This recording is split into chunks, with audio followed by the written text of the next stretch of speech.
Good evening, everyone, and welcome to Spielberg, Austria, in the Styrian Alps, where we are here at the Red Bull Ring, as you can just about see in the 4 a.m. light. My name is Alexis Bowen, and joining me tonight for Split Blue Comms is George Cook. How are you, Cookie? Very good, thank you, Alexis, and looking forward to this because we're back at the Red Bull Ring and it's 4 a.m. It's pouring with rain. No one can see their braking markers on this 4.3-kilometer circuit, and that just sounds like fun to me. Yes, very much so, and well, of course, this track was only added very recently to a set of course the Competizione, and it's great to see. It's a fantastic race circuit for pretty much all forms of motorsport, whether it be Formula One, GT3s, even the MotoGP bikes do pretty well, though in a slightly different layout to what the cars take. But right now, we've got a qualifying session to think about. 8 minutes and 50 seconds to go. The rain is decreasing, but it's not going to change much the track condition. That's right, it's going to stay like this all the way throughout quali. Of course, you might be noticing something, everyone. It's 4 a.m. in the Styrian Alps, which is fantastic time to be up at night, and we will be having the race. So we've got a special format tonight. It's a special series because it's qualifying one, race one. Race one will be 30 minutes, and then we've got qualifying two, and then race two also 30 minutes. And of course, we do have Split Blue up first tonight.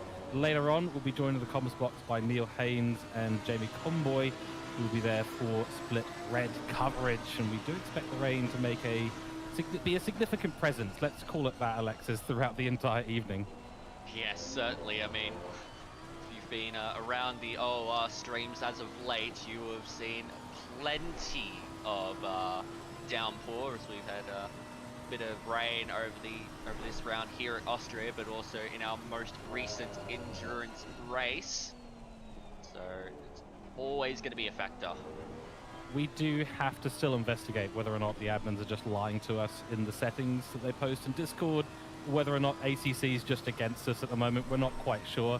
It's supposed to be 40% chance of rain, but here we are with 7 minutes to go and a huge amount of rain out on track, and it is difficult at this circuit, as we can see, because we're on board with Mia Rose right now, and the cars are going to be sliding sideways, and they're going to continue to do that probably throughout the rest of the qualifying session at the very least. I suspect also through the race, because the race is most likely going to be wet, half an hour of rain at least, so it may still be a fairly damp circuit when we hit the race server in an hour's time. Yeah, certainly. I mean, the idea that Kunos might be against us here, Seta Corsa might be against us here, could very well be true, as there was just a little server outage from Kunos very short time ago. But it seems to have rectified itself for the moment, so we'll have to see what happens. But Mia Rose comes around the final corner, keeps it within the bounds of the track, and she will set a time of a 1:37.1 and goes to the top. Not too bad considering the conditions out there at the moment. It will take a little while for everyone to get round and set a valid lap. Think about this, with 6.5 minutes to go, so we've gone 3.5 minutes already, and we still have only one valid lap out on track. So everyone is running afoul of those very tricky track limits, whether it's Slosh Gold, Rind is going to be an especially difficult one. And then, of course, if you send it just that little bit too much through Red Bull Mobile Curve, the last curve corner, of course, of the circuit, you will find yourself out in that horrible section there, the red and white strip, which we've just seen Lel go through, goes and sets a 1:37.832, 6/1000 of a second, or 6/10 I should say, get my math right. Might as well get the math right from the start. 6/10 off Mia Rose at the moment. Yes, indeed. Yes, the red and white stripes of the Austrian flag on the outside of the track. Very common to see that here at the Red Bull Ring, as Ellis goes into P2 5/10 off of Rose, Rose has actually come back into the pits, and that's Horsburgh going off deep into turn 4. That is probably one of the trickier braking zones, if not the trickiest braking zone. Rind is always really difficult as well, because it's also going down the hill. You've just got a little bit more on the top of the hill before you go down and to the right, whereas in Schloss Gold here in turn 4, yeah, you're braking downhill. It's, ever so slightly off camber as well. It's not a particularly nice place to be. And of course you run wide and it is all over. Very much, and you've also got to consider the track is just a little bit damp at the minute. Just a little bit of moisture there, so that's going to hinder the drivers even more through the braking zones. That's Murphy who's gone to the top there. 3/10 clear now of Rose, who's come back out of the pits on a presumably fresh set of wets to go again. Yep, it's not dry out on track, but it certainly is in the commentary box because we have the sarcasm in full swing right now. Yes, most definitely. We're quite fortunate in the comments box as Vediga goes into P2, 600ths off of Murphy. Here's Lel coming out to the line. It's been a pretty solid lap from the Aston Martin and up to P3. 2/10 off of Murphy. Murphy and Vediga so far the only drivers into the 36s. Comment of the stream so far, Octane Online Raining? Yes. Very much so. That is a lovely lap, though, from Murphy. A 136.8. There's only 6/100ths in it. It is very close. Joshua Vediga, of course, in the 999, making his way up into P2 ahead of Ashley Johnston. So it does look like maybe they're either getting used to what's going on out there, or maybe there's a little bit of track improvement. I'd be very surprised. Oh, dear. Wow. Wow. Okay, but luckily there's no cars around. He was up by 0.6 of a second. Loses it all, and the rear as well. Yeah, it was a big moment there for Murphy going through turn 7. Normally quite a fast left-hander. Still quite quick in these conditions, but it's a lot more treacherous if you've got yellow flag off to the side there. It's the number 26 car. Vediga is on a very, very solid lap here. Gets it nice and clean through turn 7, unlike Murphy a moment ago, and he's still finding time running through turn 8. Now up to the final 2 corners. Little bit of a downhill braking zone into turn 9. You have to be super committed. That might be over committed, and that's off the track. So all that time that you gained is gone. 3 minutes to go, and the question is who's going to set valid laps and who is not going to set valid laps. Still got a few out on the grid yet to set a valid lap. Some very slow laps towards the back of the grid, and no surprise there because it is such tricky conditions. Here's Ashton Reynolds again. He has found a bunch of time out there. How's he going to navigate? The Red Bull Mobile curve stays off the exit curve. That is the sensible thing to be doing. Up by nearly 0.4 of a second. Across the line he'll go. It's only good enough for P6 though. Yeah, he did lose a fair bit of time going through turn 9, so he'll be looking for more as Ellis up to P4. Thistlethwaite there in the Bentley is P5, only 2/10 off of Murphy, but really it's anyone's game in these sorts of conditions. As that's Ellis going wide, I think that'll be it. He's going to return the pits, and I don't think he's going to have time to go again. Now here's Murphy. Keeps it clean this time. It gets a little bit on the wet curve. It's not going to do the traction any good, but he's finding time as Mia Rose. She has gone. Wow, okay, 35.5. Yep. Yep, as we like to say, she's only gone and done it.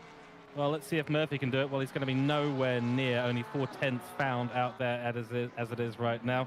So he's going to find himself less than a second, but still over 0.9 of a second behind Mia Rose, or just under, I should say. What a lap! Lamborghini got some style in the wet, turns out. Not that we didn't know that. Car 16 has been disqualified from qualifying for an unsafe rejoin. That's huge. That is huge. That is as big a slap as a wrist as you can get in qualifying. So that must have been an absolute shocker of a rejoin. Maybe we can bring that up at some point, but Spenceley, the Lamborghini that was, who's number 16. As here is Johnston, about half a second up as he comes up to the final corner. How much curves he takes, he tries to avoid the inside, but gets on the outside. It's going to lose him some time. It's very, very slippery out there, but moves himself up to P4 as Reynolds there in P2, only 2/10 off. So here is the replay of what happened to Spenceley. So it goes around. Now, I have a feeling he's going to try and loop it around to get back going again. Oh, no. That is... All right, well, that's a shocker. Yep, okay. And I think that's made worse by the fact he even hesitated on going back out, and I was like, yeah, sure, I'll go. But look at Murphy here, second up. This is going to be very, very close here. If he keeps it clean through the final corner, he might have the time to do it. And I think Chris Murphy is going to be going right to the top here with a 35.2. Mia Rose has been dethroned. She has. What a lap from Chris Murphy. And at the death of this qualifying session, Mia Rose is on another lap, though. She's coming down the first straight after Nikki Lauda curve, heading up towards Remus right now. This is going to be the key lap for her. She needs to find just over 3/10 of a second. No, a correction. She is in slosh gold right now, and she is not finding that much time at the moment. Still got to find another 10th and a half. Yeah, that car ahead, that's not going to do her any good at. No, she's not finding a huge amount of time at the minute, but as I say that, look at the time through turn 6. Luce is on the exit, but still a 10th and a half up. Needs to find another 10th and a half through this final sector of the track. She's finding little bits here and there. It might be okay going through these final few corners following another car, but again, that spray won't be doing her any good. She's going to be the only one that will be able to challenge Murphy.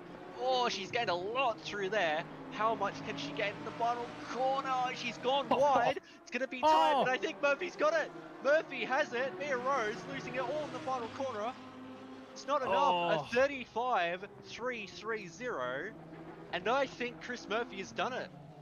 That was on the edge. That was really on the edge. I mean, she got wide into the corner on the exit, planted the 2 tires on that blue strip, and then the power just could not go down. She would have been counter steering through that. And yeah, Murphy, he is taking it with a 135.2. So close. 0.093 in it. And now we proceed to our first race of the evening for Split Blue. 30 minutes ahead of us, 1 mandatory pit stop. You can use the same tires. You don't have a mandatory tire change, but you do have to do some refueling. Ooh, I like that. And what I also like, doesn't look like it's raining at the moment, but that track is still very, very moist. Yeah, it's classed as wet right now. It's 15 degrees Celsius. The sun is yet to come up because it's 5 a.m. out on circuit, so it might not be raining, but you're going to be on your wet tires to start off this race. There's a little bit of a wind. In fact, it's quite a bit of a wind, 13 kilometers an hour, so it might just help blow some sunny weather in. Who knows? But it's going to be a really tricky one. Most definitely. And well, if the rain does not come in again in this race, then there might be a few tire changes that occur throughout the field later on if it dries out quick enough. But again, early on in the day, 15 degrees ambient, it's not going to dry out very, very fast. Although, was it 29 or 30 drivers out there? Certainly an opportunity for it to. Yeah. I mean, we might just see a dry line, but I guess we'll see. I mean, as we go down the grid as well, I want to update everyone on the current standings for Split Blue. Currently season 17, of course.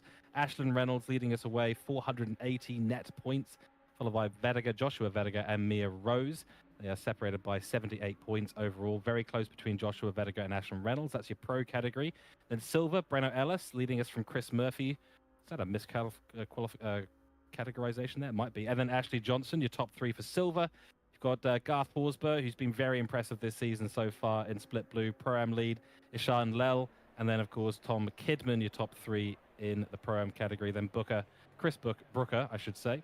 Tom Frustuck, and then Lindsay Muddle. Nope, sorry, Alex Olive is our top 3 in AM class at the moment. So Chris Murphy, yes, he is silver class. Okay, well, Chris Murphy for pro. Hashtag Chris Murphy for pro. Oh, yeah, forgot the hashtag. My bad. Yes, I mean, there's quite a range of classes there. I mean, it's all silvers, pros, and pro-ams, but it's a good spread, and like, there's a lot of pros in the field that are probably a bit lower than we want. I mean, Conboy down in P22 there in his Mustang, he'd want to be doing a lot better than that. But you've also got, well, I mean, Murphy up the top there, Johnston P4, but also Burton P6, Horsburgh P8. So a couple that are probably doing better than they thought, a couple doing worse than what they thought. But that's what happens when you get these sorts of wet conditions, as they'll now start up their formation lap, led by Chris Murphy. Yeah, it's been a mix so far in all the splits in terms of qualifying. When it has been wet and early on in the morning, very cold conditions, not easy to get the tire temps or the PSIs into a window that's comfortable. In addition, the track limits pretty tight at the circuit like this. find yourself sliding laterally one way or the other, and you're not going to make the next corner. So it is one of those qualifying sessions that really shakes things up, which you absolutely love to see. Some opportunities out there for some of those in the Pro-Am and Silver category, and even the AM category, to get some of their best results of the season. So a combination of the weather conditions and the circuit here today just makes for a really fantastic mix-up grid. You absolutely love to see it. Lots of different manufacturers in the top there. One of note, Burton in the Honda. What a brave soul. Yes, that is a very, very brave drive there in Logan Burton. The 49 Honda there. It's a beautiful livery RP racing. Colors there are fantastic. They just suit the Honda so well. Almost giving off like Bumblebee vibes, I feel. Nearly. Needs a bit more yellow and a bit more Mustang in there, I think. Yes. Is it Chevrolet or is it Mustang? It's been a long time since I've seen those movies. It's one or the other. It's an American car. It's a yes. Just a yes. Yeah, good call. And, you know, we've had a lot of fun on, I'm going to say, stop doing the Dr. Evil quotes here, lots of fun at the start of these races in these conditions. It is going to be, hopefully, a clean start for race one. Fortunately, in split yellow, it was quite chaotic on both the race starts, and we can expect there's going to be some incidents because turn one, it's wet, it's uphill, you get that bump just after the curb, the car doesn't want to have the power put down at all, and someone will likely just over throttle a little bit, the car will get away from them. You don't really feel it happening until it's too late into a corner like that, and with 30 cars on the grid, let's all hope right now for a really clean, safe getaway for the beginning of Split Blues race one.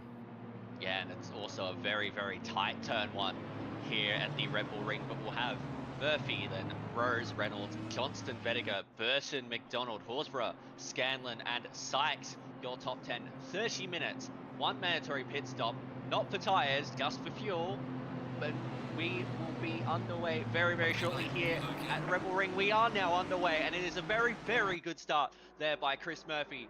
Should lead going up into turn one, but we'll see what happens. Miro's tries to stick the nose up in there, but pretty clean so far. Further down the pack, it's all going very, very wide. Trying to avoid instance. That's me. Rose around. Rose is around, and now you've got Reynolds trying to go around the outside there of Johnston. So both of our leaders are out of it, and now you've got Reynolds, Johnston, and Burton fighting it out for the lead. Johnston up the inside of Reynolds, but Reynolds gets the run on the exit. Now Burton's going to try and have a run with the Honda's straight line speed, going down the straight towards turn 4. We'll have to see what happened on that start, but both Rose and Murphy went around, and now side by side between Johnston and Burton into turn 4. Looks like Johnston's going to hold on to it for now, but Reynolds has taken advantage of the calamities out front and has gone from third to first. Moses part the seas, and I get the feeling it was Murphy who ran very, very wide off of turn 1, maybe rejoining or getting a little bit loose as he did rejoin, and Mia, of course, was right there, likely a passenger in that incident. A lot of curb taken by Ashley Johnston, but he's got a good little lead now over Burton, who's under pressure from McDonald in the 4 behind. A very, very, very green forward. All bit of contact there between the two. Does run Burton wide. McDonald will go up now into P3, and the Honda that could is doing its best right now, but a little bit of push and shove from the American muscle. It didn't look like there was any contact there. I think it was just Burton getting a little bit spooked by McDonald's big green machine, as that's contact from Ellis, and that is a little bit clumsy, but in these conditions, it's very, very easy to do. It certainly is, and you know, turn 1 is such a tricky corner. Even in the dry, it's quite easy to get the power down too much. As we head towards a replay of the beginning, we're going to watch the exit here. We'll see Murphy come on through in just a second, running very wide. Yeah, cooks it completely on the exit there. It's covered in rain. Everyone, in fact, who tried to go wide on the turn 1, they all cooked it, and Mia was just there, an innocent bystander, and straight into her did go Chris Murphy. What a shame for both of them. Yeah, that is really, really unfortunate. It's so easy to lose it on the outside there, how slippery it is. You don't get any cars running out there, because I mean, it's the runoff. Cars aren't meant to be running out there, but Murphy on that occasion was not able to hold on to it, and yeah, as said, Miro's just an innocent bystander. All there's a yellow flag for the back. That's for the 49 car of Burton. Again, Burton's been absolutely bullied here as we watch on with Neil Wood. Well, Jamie Conboy is up to P11. How's that happened? Yeah, I was going to say, there's a couple of people for whom the waves were parted, so to speak, and one of those is definitely Jamie Conboy. Started P22, now up in P11 as we see another replay. Oh, Burton's been hit again. Well, the collective punching bag of split blue this evening, unequivocally sitting with Burton and the Honda. None of the drivers wanted to see a Honda get a good result. It's totally cruel. I don't know. Discrimination against Hondas. Something like that. Something is going on because that's so unlucky. And, you know, as I said before, the little Honda that could. Well, commiserations to Burton. That is so unlucky. We're looking at Jamie Conboy right now, trying on the outside of Neil Wood. Neil Wood, the number 600 car, the Ferrari. Greg Green out there on your screens right now. Jamie Conboy in the Ford, just behind him, and trying to make some waves part further for himself. He's going to try on the outside of Schlossgold. That is going to be very brave, but if he gets it done nicely into the braking zone, he might well be ahead into the corner. He is, and that is a pretty good overtake, but can he hold it? Yes, he can. Yeah, it's a very good move there by JC on Neil Wood, who had been doing a pretty solid job to hold on to P10 for as long as he did. But yeah, JC currently has the superior grip, the superior confidence, I feel, in these conditions. And, well, the cars are just going to keep getting faster and faster as the wet track clears. You can start to see a few areas where there's a bit less water on the racetrack than others as we watch further replays, and this is going to be a... Oh dear, that's pain going around. Holds the brakes, does he? Yeah, pretty well, I'd say. Now, as with JC's around. Yes, he is. Oh no, JC. Okay, that's unfortunate. I was just going to say the one car on the track you're allowed to bully is the Ford with a Holden livery on it. So that one I think is fine by most of us here. Unlucky for JC. I do also want to say, because I've been looking through the grid, just seeing who's on what tyre. Kieran Reid, the number 5, is on dry tyres. Hello? What? Yep. I don't know what. Oh, here we go. Let's see what's happened to JC here. This is unfortunate. Very unfortunate there for Jamie Conboy, just getting turned there by Wood in what was probably a little bit of an over-optimistic move there at the final corner.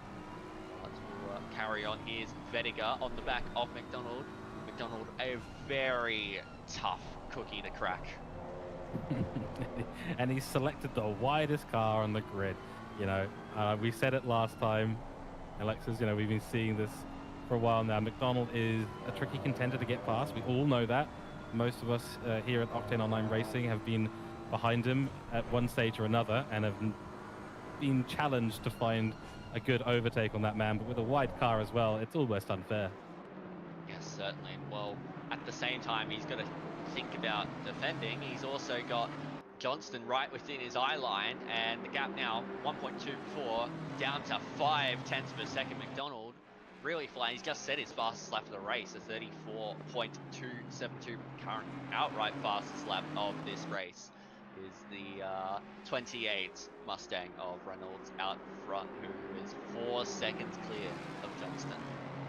And giving us an update now will be on Mia Rose and Chris Murphy. Mia Rose has made it back up into P16, while Chris Murphy is fighting away with Ashley Vediger for the P18 slot, currently in P19, with Lachlan Parkin just behind him. So we've got a couple of cameras up now. As you can see on the right-hand camera, that is Chris Murphy up the Remus Straight, going side by side with Ashley Vediger at the moment, and looks like he'll have an easy overtake on this one. He's on the inside line. That's how you do it. Ashley will try come back at him, but it's not going to happen. And on camera 1, of course, is the battle. Ashley Johnston, leading us from Tom McDonald and Joshua Vediger. Vediger's having a look here, though, but he has to back out of it. Didn't quite get the run he wanted.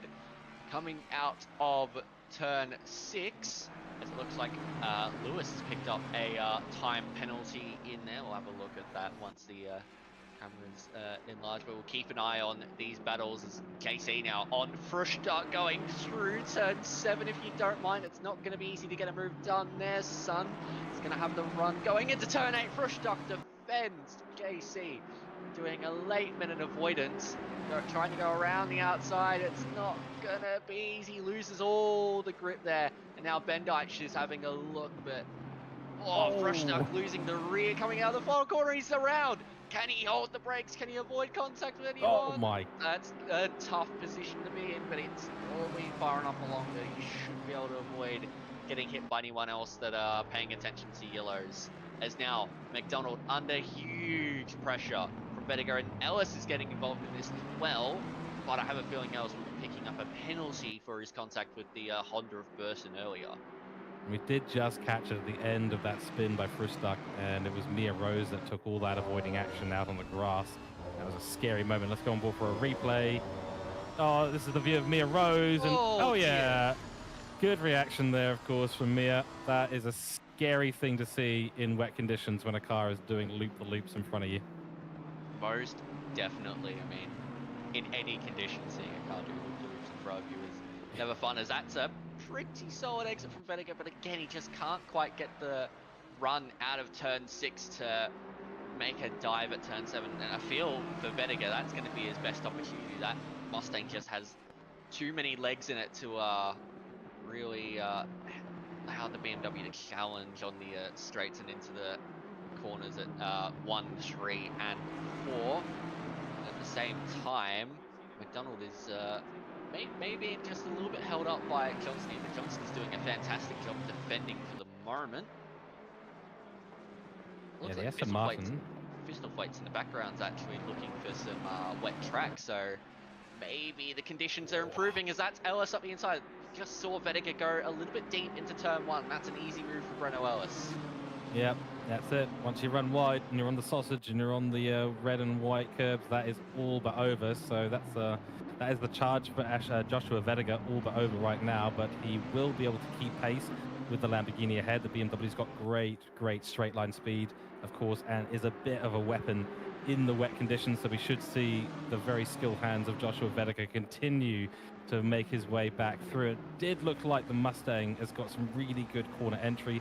Might just be a little bit. Here's the replay. Oh, yep, so that would have been a heart and mouth moment for both Joshua and Breno, but they do navigate through there successfully, unlike what we saw on lap 1. It does look like the Ford's got really good entry and exit on the corners compared to the Aston Martin right now.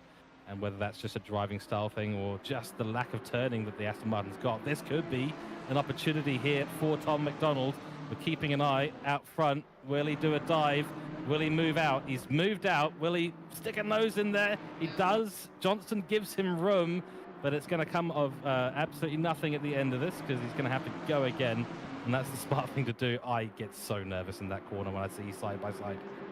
It was great respect shown by both drivers there, giving each other ample room, as now McDonald has a dive. That's very late on the brakes. Is he going to make the corner?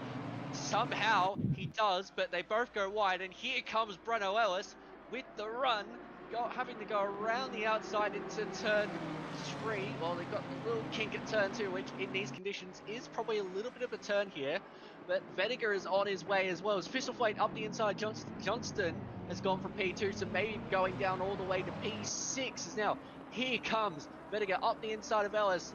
McDonald shuts the door, but McDonald up to second, Vediger up to P3. Ellis stays in P4, and I think Fisselflate may have gotten Johnston in the background. We'll have to have a look, and yes, Fisselflate is up into P5. Yeah, that was unlucky for Ashley Johnson then. He, tried to hang it around the outside of turn 1. Doesn't really work even in the dry conditions. And yeah, sadly, he probably should have thought about a switcheroo there. Oh, Joshua is having a few issues into route, but does keep it under control. Probably not going to make an apex here through the Worth S's as well, but that's Breno. I mean, Breno's going to be right on him at this last part of the circuit. He might be thinking of a move into Rind as well, but this is unleashing Tom McDonald right now with all the fighting that's going on. The BMW not looking quite as stable as I would have expected, Alexis. Yeah, it's just looking a little bit loose. Maybe on the on the brakes, it's not quite getting the performance, but Ellis being held up there a little bit by Vediger. That's allowed Fisselflate, who's absolutely flying in that Bentley. Nearly Whoa. goes into the back of Breno Ellis. Has to maybe brake a little bit earlier than he'd want to. But I think Ellis did actually go a little bit deep, so maybe Fisselflate will get the run here. That Lamborghini will feel reasonable in the straight lines, but the Bentley with the slipstream goes to the outside into turn 3 on the brakes. Is that Fisselflate up in the P4? It's going to be tight on the exit. There's contact, but Fisselflate is through. Fisselflate was entitled to the exit there on the exit curb. Any further, he would have been compromising himself and going off the racing line, and had it done, had a nose ahead already. Breno's going to come under pressure now by Ashley Johnston. What a bit of battling we've had so far. I think there is one person having a lot of fun out there right now. Well, it's the Boatley driver of Cameron Thistlewaite. He's been watching things happen in front of him, waiting for the things to happen, then making moves on the straight. Great straight line speed from the Bentley being shown at the moment. You'd love to see it. And a good few overtakes too. Most definitely. I mean, maybe the cornering deficit of that Bentley is slightly subsided in these wet conditions, but the boat is acting as a boat right now. But here comes Ellis, has a little bit of a look, just shows the nose, trying to scare Fisselflate into a little bit of a mistake. But all that fighting has allowed McDonald and Vediger to break clear a little bit as Murphy picks up 10 seconds. Oh, well, that'll be for the rejoin, essentially. I mean, the stewards will likely class that as an unsafe rejoin or just a collision. Probably more likely just a collision, because the unsafe rejoins are usually come down on pretty hard. And it wasn't intentional from Murphy. You know, he just got the rears lit up too much in that incident. And yeah, unfortunately, he ended up being as much a passenger as Mia by the end of it. But nonetheless, 10 seconds will certainly hurt him even further in this race. There is, of course, another race coming up, so Murphy will have an opportunity for redemption later on. We are now at half race distance, Alexis. It doesn't feel like 15 minutes has gone by because there's so much happening, but it has been great stuff so far. I mean, it is quite a short circuit here as we have a few drivers in the pits. That's Perkins and Burson getting pretty much right on the halfway point of this race that we have actually just passed. Interesting to see what these drivers do here, because the track is visibly drying, but not to the point where you'd think dries are viable in this one. But of course, we did have the number 5 car, I think it was earlier, that was riding, it was Reed on the dries earlier. Yeah, I'll try and figure out what's happened with our dry tyre bravery that's been going on. No, he has now pitted Kieran Reid in the number 5 and has gone onto the wet tyres, so has rectified the situation as it is right now. We have got a number who've come into the pits. Grant Begg is in, Lee Perkins, Logan Burton, Brent Sykes, oh dear, that's Benjamin too much curb. Piper. That is too much curb, and that's going to be a position loss as well. Breno Ennis, that's just a matter of driving past the Boatley. Yeah, it was just way too much inside curb, got the sausage and unsettled the car, and that allows Ellis right on back through. Fisselflate has been looking for the dry patches as Jamie Conboy sets the fastest lap there back. Very interesting here, as that's going to be tight between Fisselflate and Ellis. Ellis gives just enough room, and Fisselflate again on the brakes around the outside. That's way too deep on this occasion, and we'll have to concede the position for now to Ellis. And that lap by Jamie Conboy was a 1:32.9. So that is a great lap from Jamie Conboy. It's faster than our qualifying times, I think it was, by 30. I can't remember now, actually. But it's a very good cut time nonetheless in these conditions. And I think we'll be starting to see some folks thinking about a pit stop in short order. In the meantime, Joshua Vediger has caught up to the back of Tom McDonald. So here we go again. Battle for the ages, who will come out on top, and that is the battle now for P2 in this race. Ashton Reynolds, though, meanwhile, doesn't get any camera time because he's in P1 and 10 seconds out front, so no worries there. I mean, they do say that if you don't get camera time, you're usually doing a good, clean race. That's Vediger coming to the pits, and McDonald also coming into the pits. So these two are both pitting at the same time, while Ellis and Fisselflate keep going for one more lap, you would think. Yeah, we have seen that the undercut can be strong, but it really depends on how you get those wet back up into the temperature window. If you don't, then you're in trouble. Breno Ennis running wide. That's going to be massively compromised up the straight towards Remus. And yeah, Cameron Thistlewaite will say, thank you very much.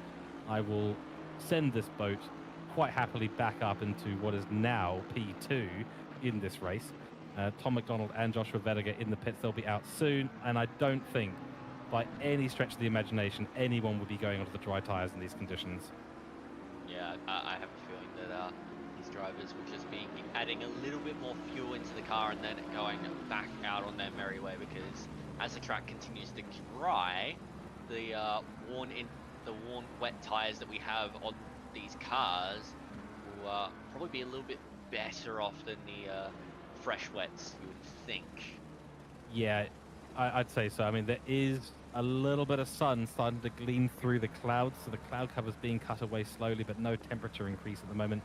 Winds died down slightly as well. There is a dry line there, but it's not anywhere near dry enough. I mean, you can see the cars are still losing a lot of grip over it, so, you know, why take tyres? Simple as that.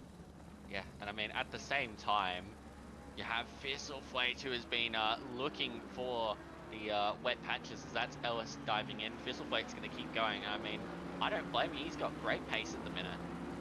Yep. And, of course, he's now got that gap. Probably just wanted to wait until Breno Ellis pitted. But I think it is one of those strategies in wet conditions, at least what I do. But I'm a bit of a washed-up racer, admittedly. But, you know, what I do is I go, right, we fuel up. Oh, here we go. Joshua Vediger trying around the outside of route. That's going to be a bit scary because he's going to be forced wide by Tom McDonald. There's nowhere for him to go but onto the gravel. So that battle bucks up and then suddenly dies out. He'll have another go at it in the next few laps. Might be a sensible thing for Joshua to think about pitting now. But, you know, with the strategy, usually when it's wet, take full fuel and you go for it. Oh, they've pitted. They have pitted. Yeah, they pit about a lap and a half ago. They did indeed. Pit stops already done. I think they actually pit together. They did actually, didn't they? They came in exactly the same time. Yeah, so game on. Yeah, it is all game on, and well, they might have a little bit of traffic soon. Oh, Ellis has got to stop go 30 for speeding in the pits. Well, there we go. Hopefully the first and the last we see this evening. That is cheeky on this race, I think, for Ellis, but there is always another race. Certainly is. Track conditions are definitely improving a little bit because 132s now seem to be a matter of order for everyone on the grid. A 132.6 there, just taking away the fastest lap from Mia, who said it moments ago she's just come into the pit lane to do her fuel stop and mandatory pit stop. So let's go on board with Joshua and see what he's able to do. Oh, wow. He got out of it, though. I'm surprised that neither of them went around, to be honest. There was a little bit of contact, yeah, just from Vediger trying to get the run on the exit, where the Mustang seems to be struggling a bit more compared to the BMW. But yeah, just that contact. We'll take a look again. Yeah, you can see the Mustang just goes a little bit deep, and yeah, I don't think there was really any opportunity for him to be diving up the inside there, but was worth it was worth a shot. I mean, he was really just there, wasn't he? And, you know, at least he had the presence of mind to get out of the throttle. If he had held that at all, then Tom McDonald would have been round and he would have had a penalty. Yep, most likely indeed. As Johnston has finished his stop. Rose, she'll be coming out very, very soon. There you go. Keep an eye on this. I think Mia Rose has made up quite a bit of time in this at the moment. Tom McDonald and Vediger only just started their laps. Mia's just come out. Oh, so Johnston's got to stop go 30 as well. Well, I'm not going to call it a commentator's curse, but I suspect some will. I did say hopefully the first and last stop go 30 we saw, but unfortunately that has not been the case. We do have another one now. So that's two people who really were in the running for a potential top 3 finish today. No longer present in that battle, and it's really going to come down to Tom McDonald and Vediger. Our leader yet to pit, Thistlewaite yet to pit. Thistlewaite could be in a good position here, actually. Yeah, but Reynolds out front is still setting fastest lap after fastest lap. He's just been incredible ever since he got to the front after the incident between Murphy and Rose. Thistleflate 15.8 behind. He's setting for his own personal bests at the moment. A little bit slower than what Reynolds is doing out front, but still pretty respectable. Mia Rose is around. Yep, she's gone, and I don't know what's going on because she doesn't look like she's starting the car up again. So this could be some kind of hardware issue, maybe.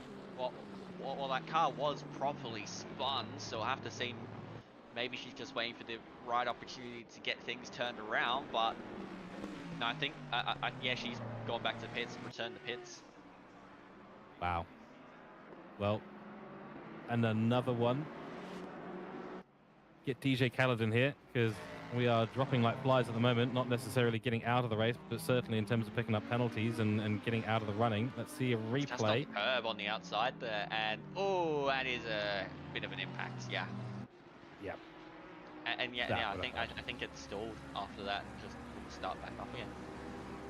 She's still obviously got a bit of steering control there because she's able to navigate back on to the grass, or I say back onto the grass because she exited essentially on the grass at one point. But yeah, it's all over for Mia Rose, unfortunately, this race, and she'll have to just wait for qualifying 2 and race 2 at this stage. Yeah, pretty much, as Convoy, Fizzleflakes, and Lel are into the pits lane. Eye on what happens there, but I would suggest they would just be taking a tiny little drop of fuel and then going again. Yeah, that's exactly it. So we've got camera 2 focusing on, I believe that is Jamie Convoy there, it might be. That's Fizzleflakes in the Bentley. That is Thistlewaite in the Bentley, thank you. So we'll wait to see where Thistlewaite comes out. Still sitting in there at the moment. Here comes through the leaders. Getting word that Fizzleflake binned it at pit lane and sped in. Oh dear. That's another one who's probably gone. Okay, no, it's a lap card. Yeah, we're just trying to absorb all the information that's happening in this race, because every time we say something, the opposite seems to happen, and I don't think that's a commentary curse in any respect, but it's certainly been a fascinating race. 5 minutes now on the clock. Tom McDonald still out front there. Let's see what's happened. Oh, no. Gone a bit wide. That is the impact. Man, and that's just going to ruin it for him. So, there's Jamie Convoy coming on through. See if we can catch this. Oh, it does get down. Oh, yeah, he didn't activate the pit limiter. Oh, yeah, he got a little bit of acceleration after the pit line. And a drive-through penalty has been given to Thistlewaite. Yeah, that'll be for the speeding in the pits. Oh, yeah, because it'll just be the tiniest bit over. Yep. That's a small technicality, that one, but if it's just over, it's a drive-through. All of that, Horsburgh is currently in a fantastic position. And provisionally, he's P4. Wow. That would be a massive, massive result for Garth Horsburgh. I'm going to have to look through the results so far and see what his best result has been, but I don't think P4 is going to be anywhere, you know, it's going to be way, way further up the grid than he's finished before in the series. So, you know, there we go. We've had some mistakes out on track, and it has elevated Horsburgh right up into a great position for this race. And still has to keep Scanlon behind them. Yeah, he still has to keep an eye on Scanlon behind, but because of what's happened to every other runner that's been right up the top here, Horsburgh's just been nice and gentle with the car, is in a beautiful position to capitalize and gain some very, very handy points. He'll be stoked. He'll be absolutely stoked with this. Be like, right, thank you very much, everyone. You've all been out there crashing. I've just been having a nice, quiet race here. We'll potentially have a battle in his hands because Scanlon is getting closer and closer and closer. We now refocus on this battle here. Reynolds miles out in front, 13.5 seconds. No comment on that other than what a great job Reynolds has done. Tom McDonald is going to be in P2 currently once Neil Wood does come into the pits, which he's leaving very, very late, but we'll see. I'm sure that'll... Okay, so good. Okay, just as I was getting worried, you get a little bit of relief there. Vediger, Joshua Vediger in P3 at the moment. And that's an 8.7 second gap back to P4. I think it might have just been... Oh, actually, I think Reynolds might have lost a little bit of time in the pits there. It's now 7.4 seconds, so Oh, the timing screen's playing tricks with us once again. Hooray. We'll get another lap after this, I would suggest. Given that they're doing sort of 32s, 33s, yeah, I'd say one more lap after this one. But what a race it has been. And we still got one more to go. Yeah, this is why I love the shorter series like this, when it's 2 races in an evening for each split. Absolutely love it. You get lots and lots of racing, lots of action. Everyone's pumped up and trying to go as fast as they possibly can. Also want to say how beautiful this track looks, turn 1 with the sun coming over the hills. Absolutely stunning. Spectacular. Does cause a little bit of a problem when you're going through towards Rindt, because that sun is directly in your eyes. Who needs them anyways? Exactly. Just brake, turn in, and feel the road, right? No, just who needs your eyes? Just Yeah. Burn. Oh, just stare straight into the sun. Yeah. It's good advice. You can apply that to being on a ski field as well. I'm just looking at the gaps here. Convoy won't be able to challenge P5. In fact, he's coming under a huge amount of pressure from Beg and Lel behind him. But either way, it's been a massive recovery drive from Jamie Convoy, as Reynolds is now on his final lap of this race, and what a race it has been from him. He's been flawless from start to finish. To your right, Jamie Convoy up 16 positions. Lee Perkins up 11 positions. Chris Murphy has been one of the ones who's lost out the most, down 13 positions. Ashley Johnston as well, 20 positions. That's that stop go 30 coming into effect. You hate to see it. Grant Begg and the Monster Energy car, we saw it on the intro. Now we see it again here. And he will be trying his best to get back towards Jamie Convoy, but looks like Convoy's had a good last couple of corners there. And that is now an Aston Martin of Lel, all going very wide. I was going to say, had an opportunity there, just sent it a little bit too hard into turn 1. Yeah, I mean, Beg also got quite loose on the sausage curb on the outside of turn 1, but yeah, Lel just a little bit too deep, so wasn't able to capitalise. I think McDonald has P2 sewn up from here. Bettinger has just dropped back a little bit. And Horsburgh still holding on against Scanlon, but it's going to be very, very tight between those two till the very end of this race. And the very end is coming up very, very soon, because Reynolds is basically at Rindt now. He's going to come through the last couple of corners and it will all be set and done. This is the last lap of the first race. Tom McDonald looking very solid in this position right now. Still only a second gap between him and Joshua, but this is the battle we're looking on right now. Horsburgh versus Scanlon, and he has managed to get a decent gap there. I think that Horsburgh is going to be all set and done for P4. So that should be basically it. Well, out front, Reynolds has taken the win at this first race here at Split Blue at the Red Bull Ring. McDonald and Bettinger round out the podium in some great performances there, but you have to stand up and applaud the efforts of Horsburgh, who comes across the line in P4 and takes the Pro-Am win there in what has been a very smooth, very clean, very excellent race from him. He will be absolutely chuffed, as will Simon Scanlon there in P5. Convoy up 16 positions from where he started then. Beg, Lel, Ben Deitch and Perkins rounds out your top 10 here. Very, very good, as we do get to quickly see our broadcaster's Steam library on stream. Nonetheless, also want to say a shout out here for Benjamin Higner. What a great job on the cameras he's doing, as always. Such good angles, great replays there for us in the comments box. Always does help. And we get to look forward to rapidly moving into another qualifying session once all the cars have come across the grid.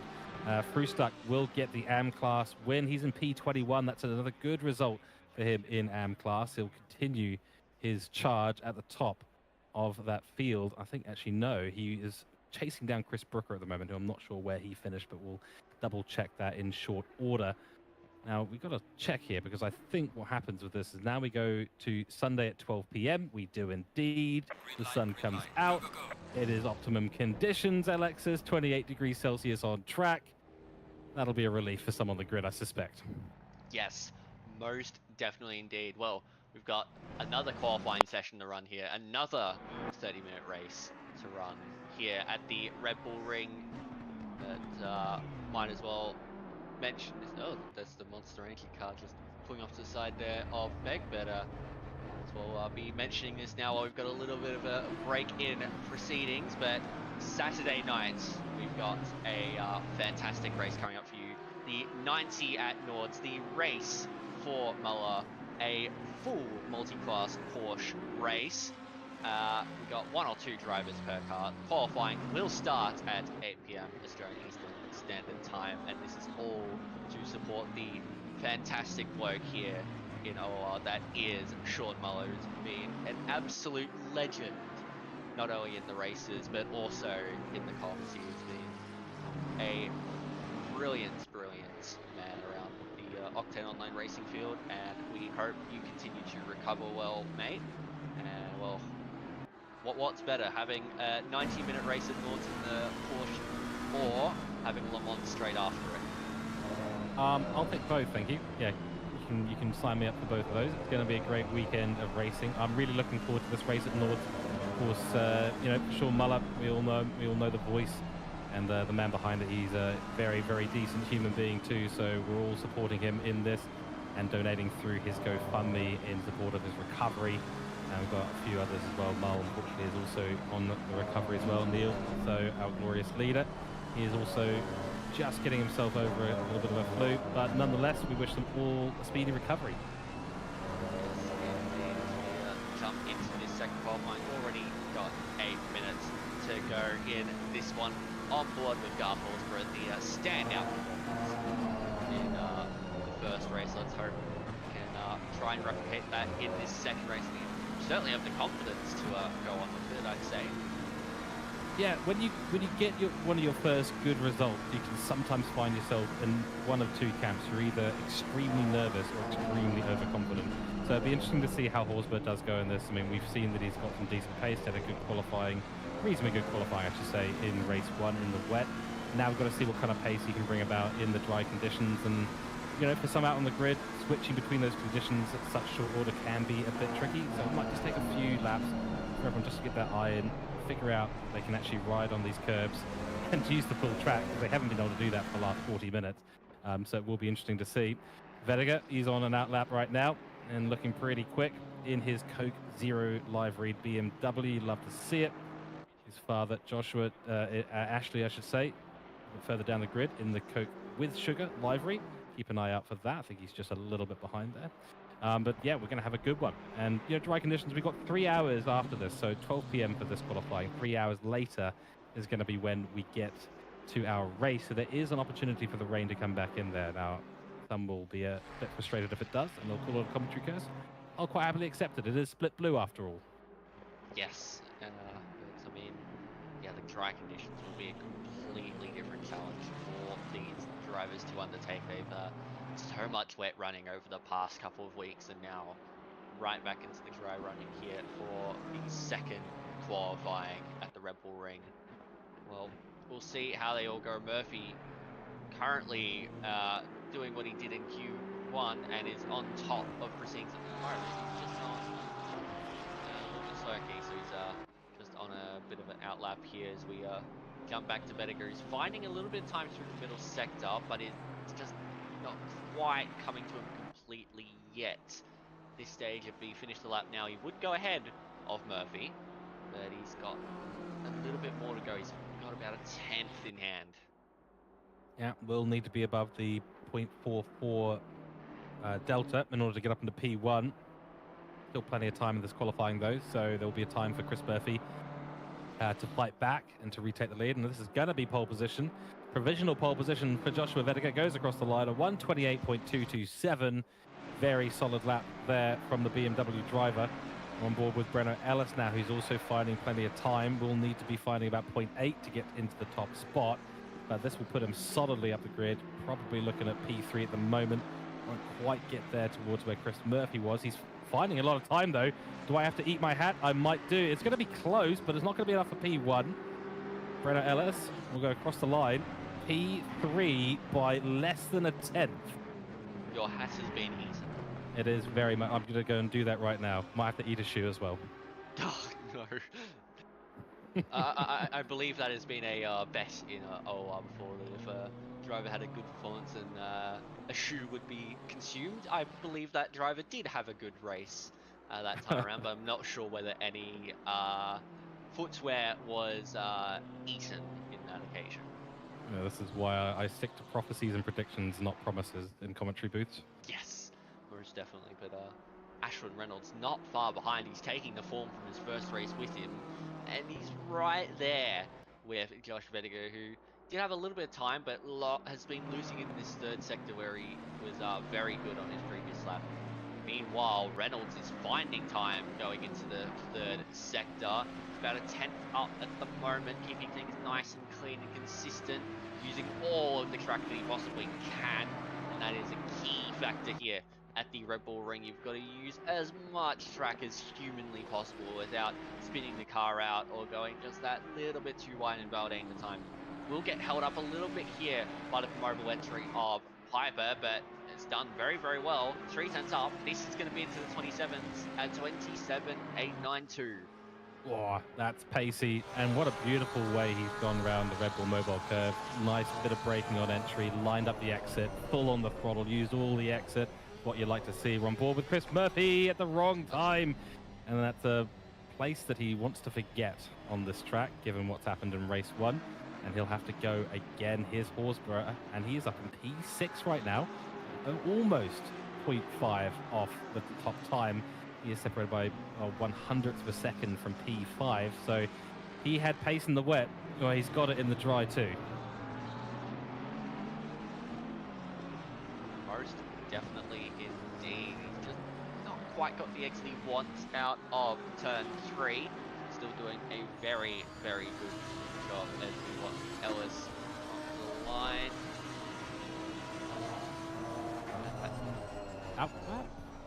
Well, the thing is, he's crossed the line, but it hasn't crossed over to the... Interesting, that could just be a spectator glitch, I feel. Yeah, it probably is, though. Yeah, I mean, his race logic there, timing in the car is also saying the same thing. I don't know, I think I've seen this before, never had a proper explanation as to why that does happen on occasion, but it'll likely be registered as a valid lap as long as he keeps it clean. Kudos, Tings. Okay, so he's apparently cut the last few corners, which invalidates the next lap, so that is why it happens. And yes, that has happened to me before. I'm so glad after so many months to have an explanation as to how that works. So there you go, there you have it. So he was up on his delta, but it was an invalid lap, and essentially getting treated like the same lap, same lap as you were on before because of the invalidation late on in the piece. Yeah, so that is unfortunate for Ellis, but he's in a reasonable enough position, but at the moment it is all Ashton Reynolds, but here is Murphy coming up turn 3, does lose the rear a little bit, so we'll lead time as he runs up to turn 4. It's not too bad at the minute. I think, yeah, Josh Vediger is done, so P2 will be the best it gets for him. What can Murphy do coming into turn 4? That's nice and clean. The exit, not too bad. It's going to be quite tight, I feel, for a position gain, or 2 positions gained even. Yeah, well, he needs to find 0.45 in that delta by the end of the lap. Let's see how he goes through Worth. Trickier corners to get right because you've got to absolutely nail the entry. He has done so. Gets on the power beautifully. Must have had a few bad runs through there on previous laps because he's found nearly 2.5 tenths there. Just needs to bring it through the last couple of corners. Loses a little bit on entry. It's to be expected. Hopefully get a good exit. No, that's not been an ideal one. Gets a lot of time initially, but can he hold it? Yes, he can. Oh, it's going to be super close. There's going to be hundredths in it. P2 by 0.05. That's very, very good effort there by Chris Murphy, as here is Breno Ellis, this time on a valid lap. Not finding anything at the minute. Lel's gone up into P4. That's a nice effort from him. Horsburgh is done, so no more improvements from him. P6 will be the best it gets for him. Lel has had enough, so quite a few drivers parking it up in pit lane so they can maybe do some quick adjustments for the race. See what Ellis can do. It's a little bit of time gained. He might jump ahead here of Vediger, and I think he is. He's going to be P3 here. There you go. Whoa. Great call there. Yep. found the time, and is all on the Red Bull mobile curve. Here's Jamie Conboy, qualified P22 in the previous session in the dry. Let's see what the Ford can do. In the wet, I should say, previously. Now in the dry conditions, let's see what the Ford can do. He's found a lot of time out there so far in Sector 1 and the first part of Sector 2. Oh, he's had a problem at Rouch. You can see it there. He's just gained 0.3 of a second. Jamie Conboy on for a stonking lap here. Is a second off the lead. Uses all the curb at the S's. Loses a little bit of time, so didn't get the power down as effectively as he would have liked. Let's see him into Rint on the brakes. And then a hard turn into the right. Pray that you've got the right line. Power on. Lost more time on that, unfortunately. So it's been a not ideal end to Sector 3. Gains a little bit more. Maybe 0.4 off the lead at the moment. Should be good enough forward. Oh, I was going to say top 5. Top 6. Only just 17 hundredths of a second in it. I think for Conboy, he just wanted to get that lap put together right at death and just get himself a little bit further up the field.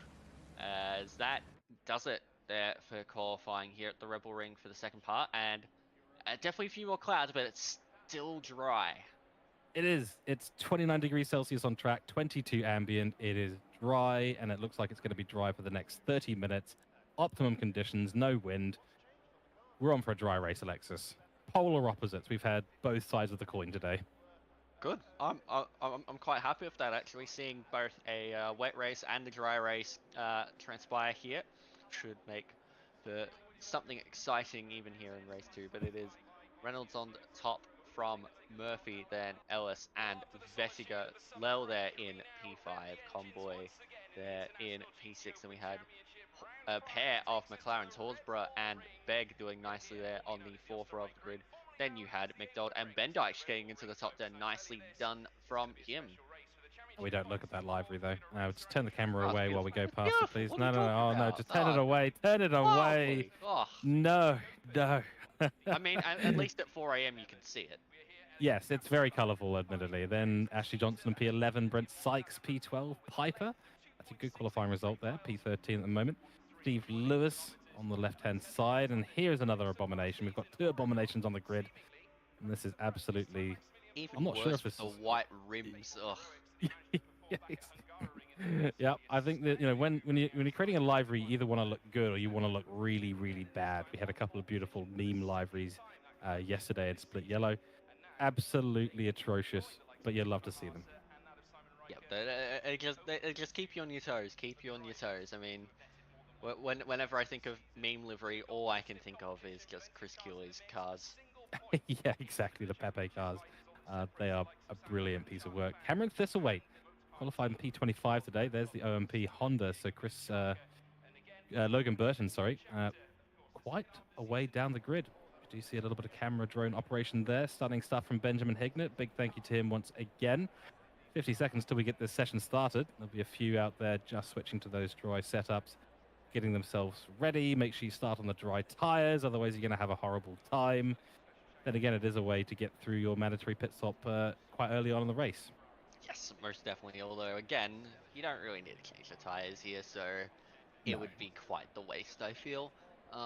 But I did not see Mia Rose in that, so I have a feeling that her issue earlier was mechanically related in some kind. Yeah, I mean, it does seem to be that way if she's not able to rejoin the grid. I mean, we did see her on the controls a little bit, so maybe something else has happened. Mia, if you're out there in chat, if you're watching on, do let us know what's happened. We hope that you're all good, of course, and that all your gear is all good. Because that is, well, it could be a few things. I've had an incident before where I've slammed into a wall and my direct driver's gone and done a bit of a let's go left, let's go right, let's go left again at 900 degrees, and it's not fun for your wrists. No. So hopefully it's not that. Hopefully it's something else, a bit more benign.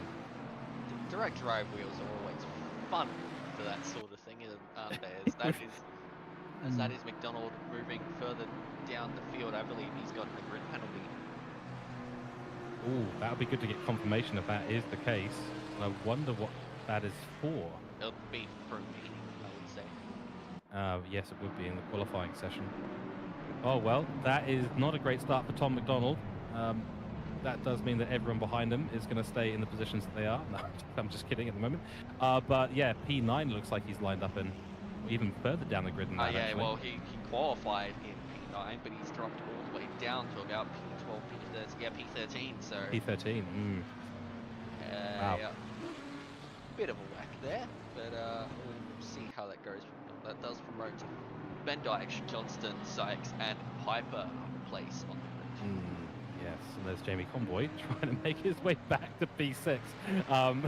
He's forgotten to get started, so he's going to be absolutely sending it to get back there. And before we get started, one little housekeeping item. Of course, you're watching the Simrigs Sprint Series here at Octane Online Racing. Give us a follow, a like, and a subscribe on Twitch and YouTube. Hello to all the chats. We have been reading, we have been tuning in. Don't you worry. But of course, Simrigs.com sponsoring our Sprint Series here at Octane Online Racing. And thank you to all our Patreons at Octane Online Racing. They all get a 5% discount at Simrigs.com. So if you want yourself a nice little discount, head on over to the Octane Online Racing Patreon. Give us a follow on that and give us a donation as well. And that'll set you up for a 5% discount, which you absolutely love to see. So thank you to Simrigs and thank you to Octane Online Racing and all our Patreons. Indeed, Simrigs are fantastic.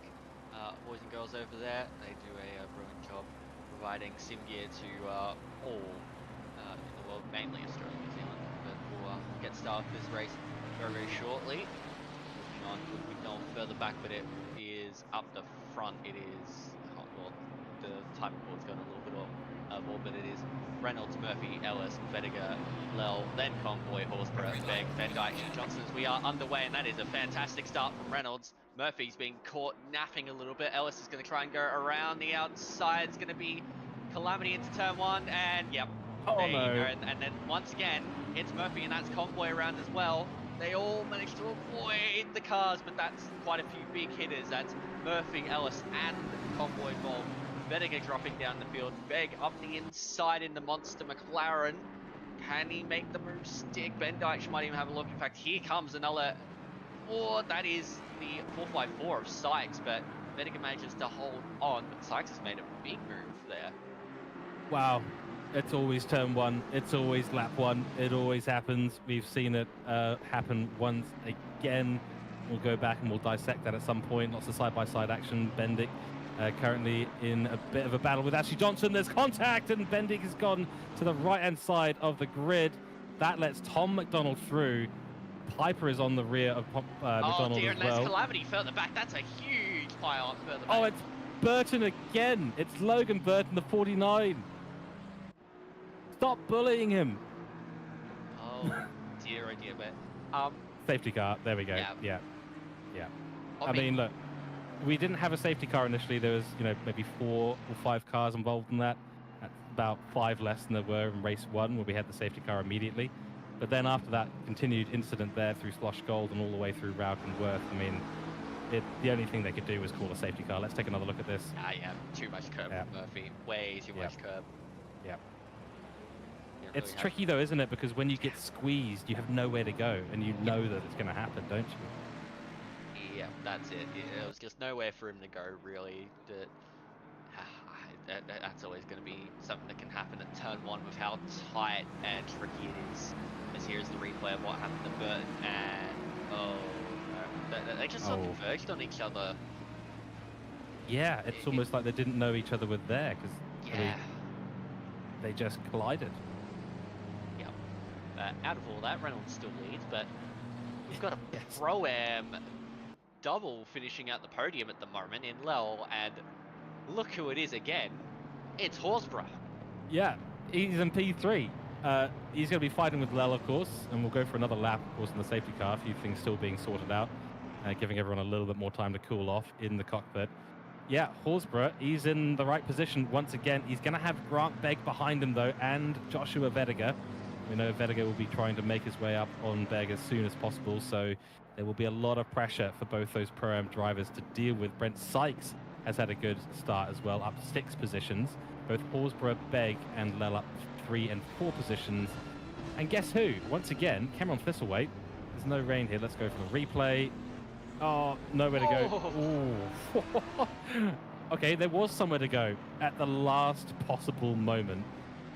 I'll just continue what I was saying. Cameron Thistlewaite has had, in this case, the Sands part in front of him 13 positions, Boy. up in P12. Oh, Thistleflate, he keeps on flying up the field, does he, in that Bentley? The qualifying may leave a little bit to decide sometimes, but his race pace is always brilliant, as we should get a restart on this lap. It'll be Reynolds controlling the pace of the field with Lell, Horsburgh, Begg, Vediger, Sykes, McDonald, Piper, Johnston, and Payne in the Holden liveried Ford, making up quite a few positions there as well. Will also now be known as the Abomination. Yes, most definitely. But I reckon Reynolds will go pretty much after this final corner, and as there's a few drivers coming into the pit lane, and Lell's been left in the dust, and Horsburgh's gotten a really good restart here. He might be able to have a go at his Pro-Am rival here in Lell. He's got to keep an eye on Begg behind, who looks very, very racy and is trying to get the better run, but it's going to be Vediger that'll get the better run, as that's Thistleflate going side by side there. The Ferrari in the background of, I believe that is Lewis. But look at this. This is going to be 3 wide going into turn 3. Please, no. So we got Horsburgh up the inside. Begg trying to make the move around the outside. It's going to be tight between those two, and Begg's made it happen. Now, Vediger will want to try and get past Horsburgh. As further back, there's Ashley Vediger now going 3 wide into turn 3. Oh no, that's exactly what I didn't want to happen. But they managed to get through mostly unscathed. There's Burton and Convoy coming on through. They've had a few incidents on the first lap, but they've managed to get through okay for the most part here, as that is now McDonald getting past Sykes there in camera 1. Well, it has been a good restart for Tom McDonald, and he can just go after Piper now and make his way back through the field. That was very, very close. They're side by side heading into Rouch. Now it's Logan Burton once again. Oh, a little moment there for the car that he was battling with. Convoy under pressure from Murphy right at the back of the grid right now. Murphy's made it up to P22 after the incident early on. And Ashley Johnson is in the mix here as well. He's going to be trying to get ahead of Brent Sykes as well as they head through the final corner. There's Piper. I thought Piper was ahead. I can't read. I need glasses. That's what I need. Piper will be putting all sorts of pressure onto the back of that Aston Martin. And we finally get a lap of racing here. Yes, indeed. And Aiden Payne is doing a pretty solid job at the minute, chasing after the Audi, but is now going to be put under pressure from the Bentley of Thistleflate. But those two will have very similar straight line speeds going up to turn 3. The Ford will probably have the slight advantages. Meanwhile, on camera 2, there's Convoy getting through there on, I believe that would have been Reed, as Thistleflate did get through on Aiden Payne. And I can confirm Kieran Reed this time has started on the right tyre. So he's on the dries, in dry conditions. Yep, solid work. Yay! It's a victory.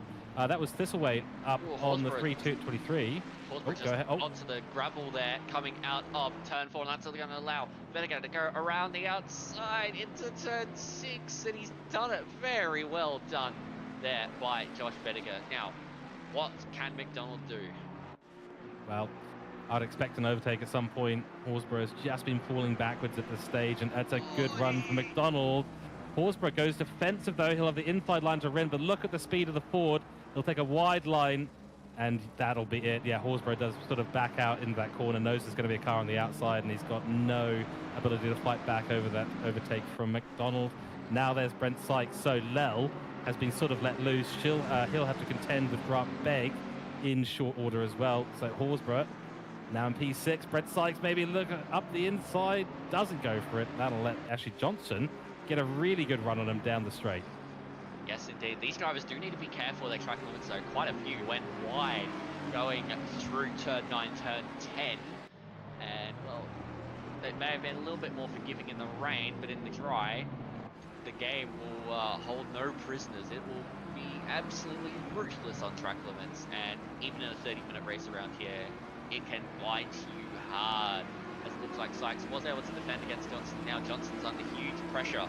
The Audi of Piper, but Piper himself has Thistleflate diving down the inside into turn 4. That would be a beautiful move if he pulls it off, and I think he has. A little bit of a late dive there, and he's pulled it off massively and nicely. Oh, Cameron Thistleflate, the opportunist, is going to be his nickname now, because that was opportunistic, and it was very beautifully executed. Oh, has a moment. He's pushing the Bentley as hard as that thing can possibly go. And he's making some really good waves at the moment, and stunning work by Cameron. He's just going from better to better. Dear. That's a big touch there. Doesn't come of anything other than the fact that Brent Sykes has lost a position, and now 2 positions. That must have just been a little bit of overspeed there for Ashley Johnston, maybe a little bit of underspeed there for Brent Sykes, and he's really lost out as a result. Yeah, the overspeed there from Johnston couldn't quite react in time and just collapsed the back of Sykes, who picked up a 10-second penalty for an instant earlier on. As now Johnston under huge pressure. He's gone wide. We'll take a look here. And yeah, just moves out a little bit too late, unfortunately. I have a feeling there might be an invoice to pay for that one. I think there will be, unfortunately for him. Yep, it's avoidable, and it ends up being a collision. Positions lost. Oh, the opportunist strikes again. Let's go, Cameron Thistlewaite. He's up to 7th, and he started down in what, P25? Yeah, he's up 18 positions in this race. He's got Horsburgh up the road, only 2 seconds. He's on absolutely fire pace right now, and he's just the Bentley is just consuming cars out there. I mean, I knew the Bentley was big, but I didn't think it was big enough to just start consuming cars left, right, and centre. This has been an awesome drive so far for Cameron Thistlewaite. Yes, he definitely got a bit lucky on the start with the seas parting way, but he had to keep things clean. And now the overtakes he's been making have been spectacular. As now in camera 2, Grant Begg all over the back of Lel in the Aston Martin, who's been fair to him. He's been doing a pretty good job out in P2 there. Now Begg all over the rear of that Aston Martin. Oh, it's a matter of time, I think, at this stage. Grant Begg's been setting low 28th. Lel's been in the mid 28th, so there's definitely a pace difference between the 2 of them. And the Monster Energy McLaren might have a little go here. It's not going to be really close enough. No, not going to be close enough for a move into Remus. But if he sets this up really nicely, then it might be... Oh, I mean, there's been room given by Lel. There's been a lot of room given by Lel. But Lel will have the drive out of the corner there. Yeah, under the brakes, it's just... I mean, Begg was just thinking, oh, well, there's a bit of a space there. I might as well go for the apex. On the straights, the McLaren doesn't quite have the speed to match the Aston Martin, but on the brakes, look at that from Grant Begg. He sticks the nose up the inside now, side by side, going through turn 5 and into turn 6, and Lel concedes. That's Begg up into P2. Yeah, I don't think Lel really wanted to fight that too much. Begg was getting very racy around him, so it was probably the sensible move. Faster car does go on through, and this could be a great result if Begg is able to hold on to P2. We will have Joshua Vediger charging through the field at some point, and the reverse situation to what we saw in race 1 now. Joshua Vediger ahead of Tom McDonald, and Tom McDonald now the one that needs to chase the BMW and hopefully for them potentially get themselves up into a podium position. Does depend a little bit on how Lel executes this race going forward, so we will keep a very close eye on that. I think my suspicion here is that Lel will likely end up being overtaken by these 2, and it'll be a battle again for the Pro-Am lead. Most likely, as Murphy has picked up 10 seconds for the incident on lap 1 at turn 1, I believe. So it's unfortunate for Murphy. He's down in P22. McDonald and Vediger have been tightly matched on pace throughout the races here tonight. Once again, they're right on the back of each other. That's Vediger just going a little bit too wide, but it's not going to compromise his exit too much. McDonald on the straights will be absolutely flying in the slipstream with the BMW. Yeah, the entire top 6 now starting to catch up with the rear of the field, so there will be some blue flag overtaking required in the next couple of laps by all of these battles that we're seeing going on. Begg still leading away from Lel, Joshua Vediger, then McDonald, then Horsburgh, who has dropped a few seconds behind right now and is probably falling back into the jaws that are Cameron Thistlewaite, the machine-eating monster. And Cameron Thistlewaite on an absolute charge, still setting 28.9s at the moment, so not actually super good pace compared to the top 6. Horsburgh's been setting 28.7s, so Horsburgh's still showing a lot of pace out there. That's as fast, in fact, faster than what Lel has been doing in the last few laps. So Reynolds Horsburgh, oh, he is indeed.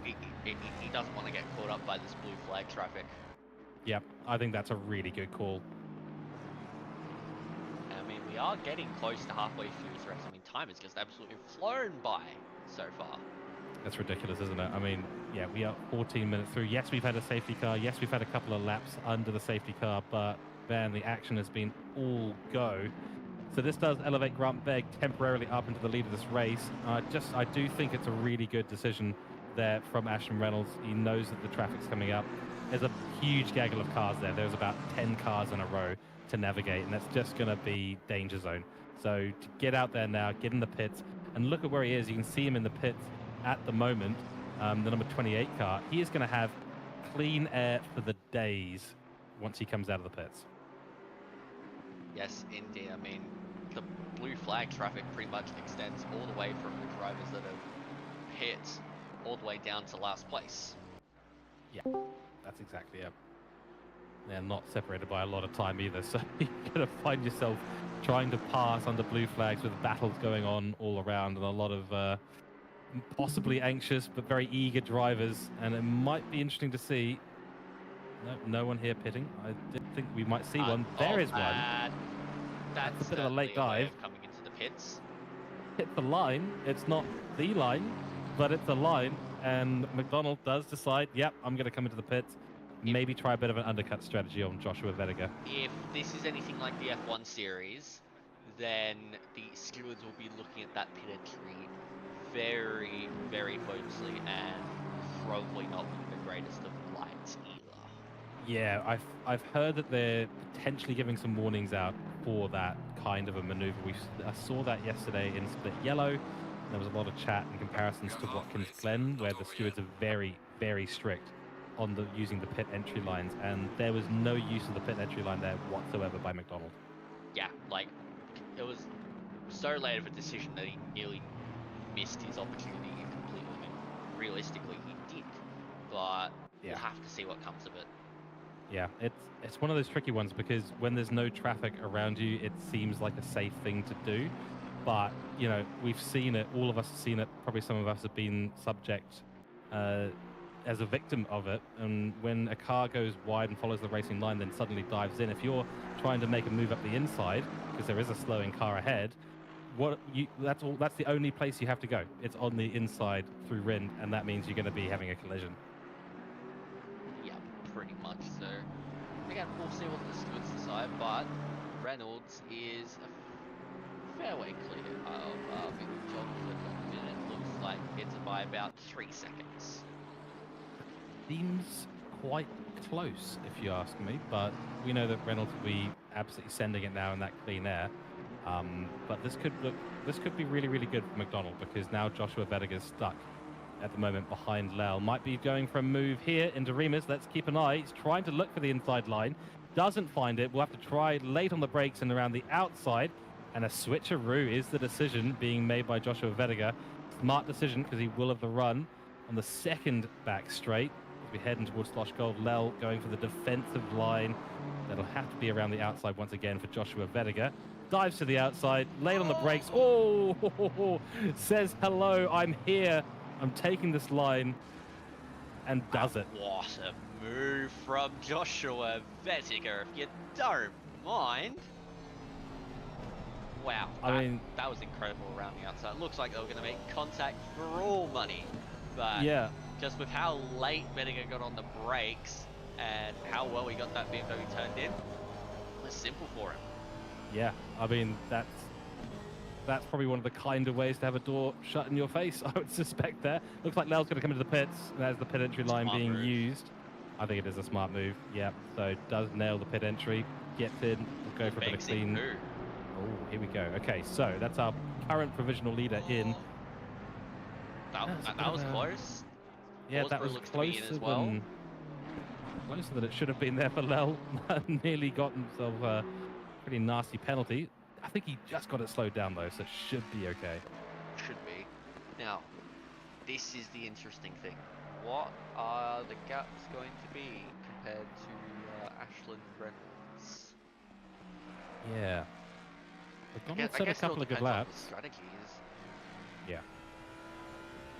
How much fuel are they all going to be putting on? That is the question here. I will check the pit times that we've seen. We've seen 30.5 seconds in the pits for Ashton Reynolds, whereas Tom McDonald, 27-second stopped. So, yeah, that's why the gap closed up so much. Beg and Lel are moving. And Beg is now on pit exit, but Reynolds is going to have it's not going to be too far away, you know. It's really closed up. That is as close as you'd like it to be. And of course, we've got warm, ready-to-go tyres for Reynolds. 11 minutes on the clock. Beg's going to have to get those tyres into the right zone. He's got McDonald charging down behind him at the moment, but this is as close as it's been. This is Josh Vedeker's opportunity, I feel. He needs to push on the last few laps of this stint, as that is contact in camera 2. That was a bit of a tight one there going into turn 1. Vedeker's in, actually. Yes, he is. So he wants to react now, try to see where he's going to end up. But I reckon it's going to be pretty tight between him, Beg, and McDonald. I think Reynolds still might have him.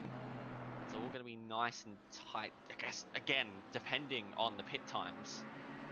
Well, that's it. Yeah, you know, you spend an extra second in the pit and you will lose that position out on track. Tom McDonald will be hoping that Joshua Vedeker spends that extra couple of seconds, because if he does, then McDonald will be up into a provisional P3 position, and Vedeker will have to be the one chasing him down once again. We're on the pit straight now. Oh, this could be quite tight, but I think Vedeker, he's just going to come across the line now. You get the power down. Oh, I can't call it. I think Vedeker will be ahead of McDonald. Yes, he will. But speed difference, speed token being used there. Not going to be enough, though. So positions have stayed roughly the same here, but McDonald does have those tyres up to temperature, so this is his prime opportunity. He's going to get the run out of turn 3 and up to turn 4, but doesn't quite get the traction down.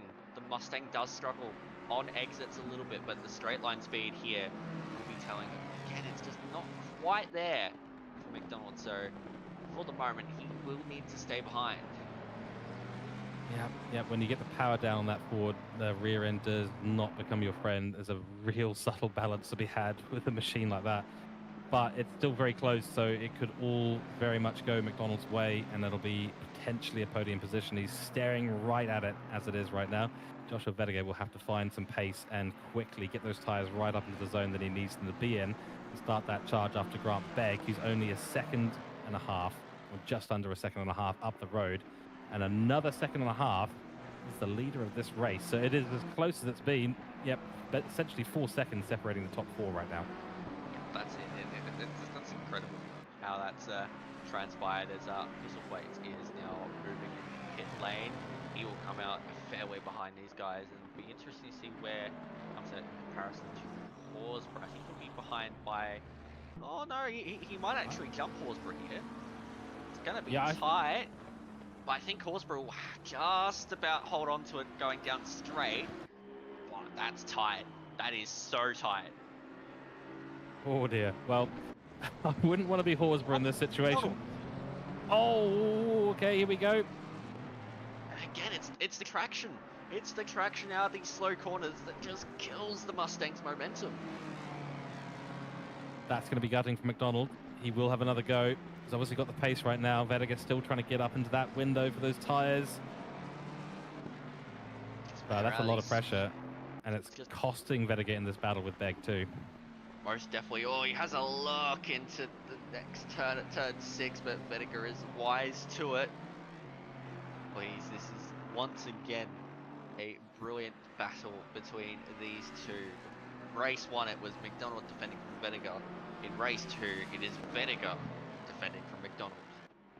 And they're not really, I mean, their pace has been so similar. You said this before, Alexis. I feel like this is more of a psychological war than a battle of racing cars. Most definitely. It's about who makes the mistake first and who is able to capitalize on those mistakes made by the other driver. But with Reynolds, he's starting to break clear of Begg, but Begg is keeping Vedeker and McDonald at bay for the moment, so yeah, we'll see what happens, but Grant Begg's in a great position here to take a podium. Certainly is. 7 minutes on the clock, so not many laps to go. Looking at 5 or 6 laps at most. It's a short lap too, so suddenly it'll be all over Alexis, and we'll be counting who's in what position. Reynolds is looking strong up front Ellis though. is Oh around. no, Ellis is around. Okay, well it's gone from bad to worse for Breno Ellis. I mean, what a race one he had. There was some stunning stuff executed there by Breno Ellis, but unfortunately it's all gone a bit sideways in the dry conditions. Horsburgh, oh, it's a scary position to have a Bentley right behind you in the hands of Kimron Thistlewaite. He's got a lot of defending to do. Oh, and a slide. Here's the replay of Breno Ellis. Curb.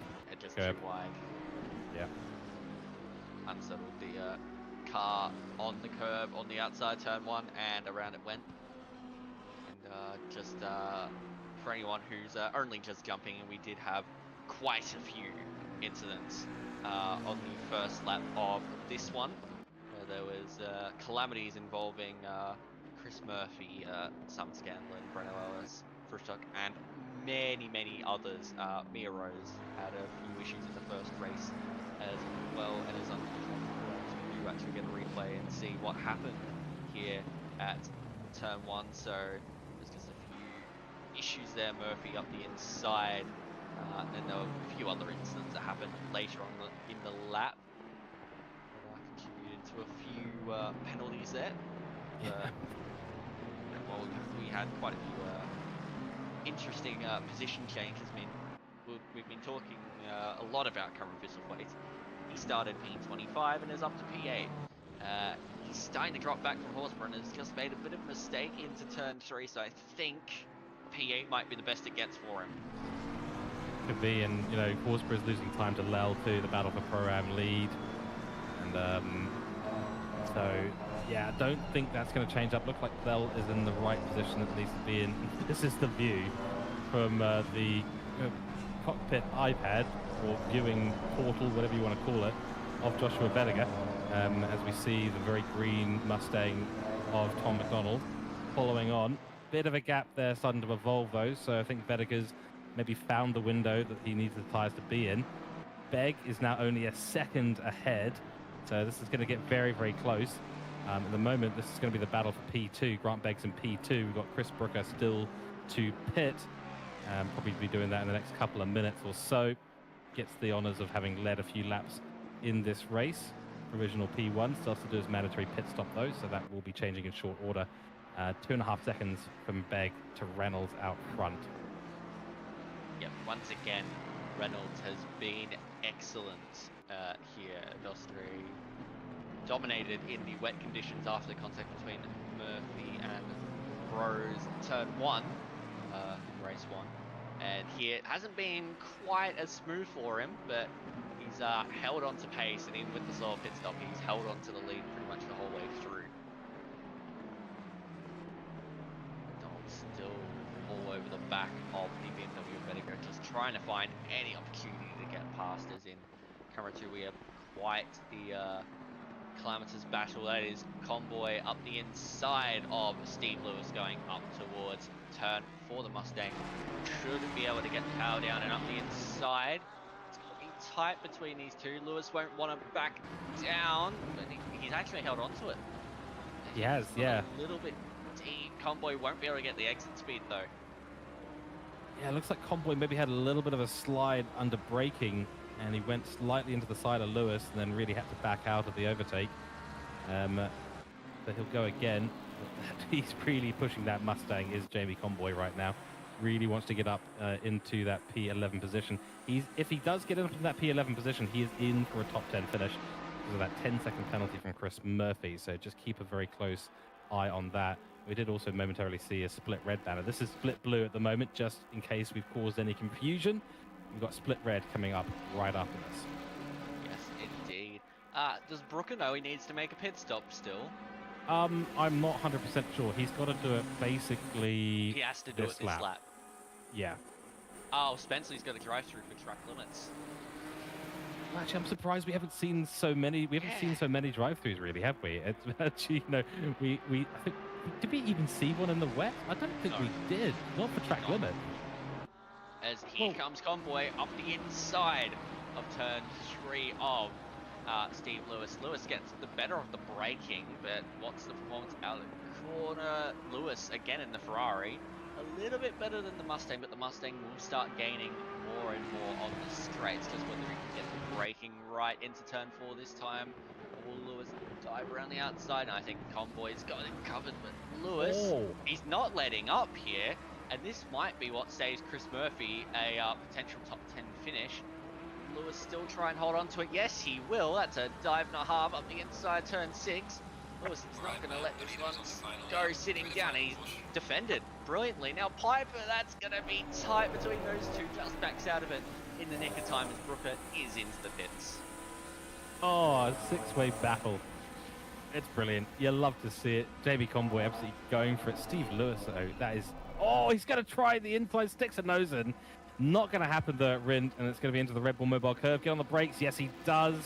Excellent slide there for Convoy. He's going to be compromised. That late braking maneuver from Steve Lewis, though, into Schlossgold, that was something else. Sorry, into Rouch, I should say. Yeah, but Convoy up to P10. And now, I reckon it's going to be quite tight for him to potentially get P9, but I think that fighting is compromising a bit. Is now, we're on to the last lap of this race. Reynolds will take this one, but who's going to be second? Is it going to be Berger? Is it going to be Vinegar? Convoy's gone wide as Lewis up the inside. It's a calamity of cars in camera 2. Piper now going through on Lewis, and here comes Simon Scanlon on the slow-moving Ferrari on the straights, and that is as easy as you like there for Scanlon. Take it, go for it. Oh, it's a little bit of a look around the outside. So Lewis is getting in a little bit worse for wear right now. We've got Reynolds finishing the race right this now. Is going to be tight. This is going to be real tight, but I think Begg's got it. Yes, he does.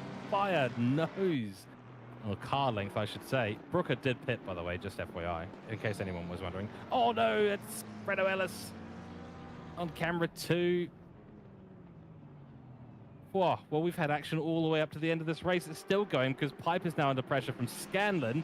Scanlon's going to try around the outside. Scanlon's got a 15-second penalty here, so it's not going to mean a whole lot, but Piper manages to just about hold on. Convoy, it's going to be really close. Convoy, it's going to be really close. 300s per second. Wow. But you're right, though, Convoy, but he's finished 12 seconds behind Murphy, but he's still on P10, so he's all good. Yeah, still a top 10, but yeah, it was Reynolds taking the win here in race 2. And look at the radar. 30 minutes time. Rain. Yes. Maybe a bit of foreshadowing for Split Red. We'll be handing over to the Split Red commentators in a little while. We've got a few minutes that we're going to take up just to give both of them a chance to get into the comms box. We've got Jamie Convoy, of course, going to be joining Neil Haynes for Split Red.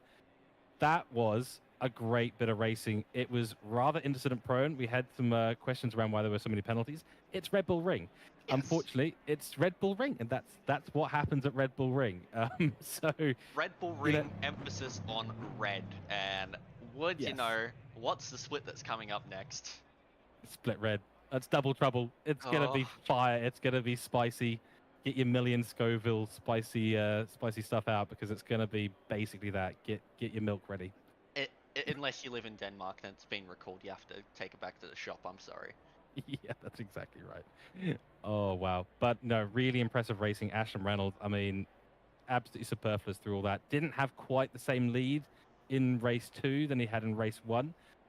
So it was a bit closer than he probably would have liked it to be. But yeah, the finish there between Grant Begg and Joshua Vedeker, that's as close as you can get.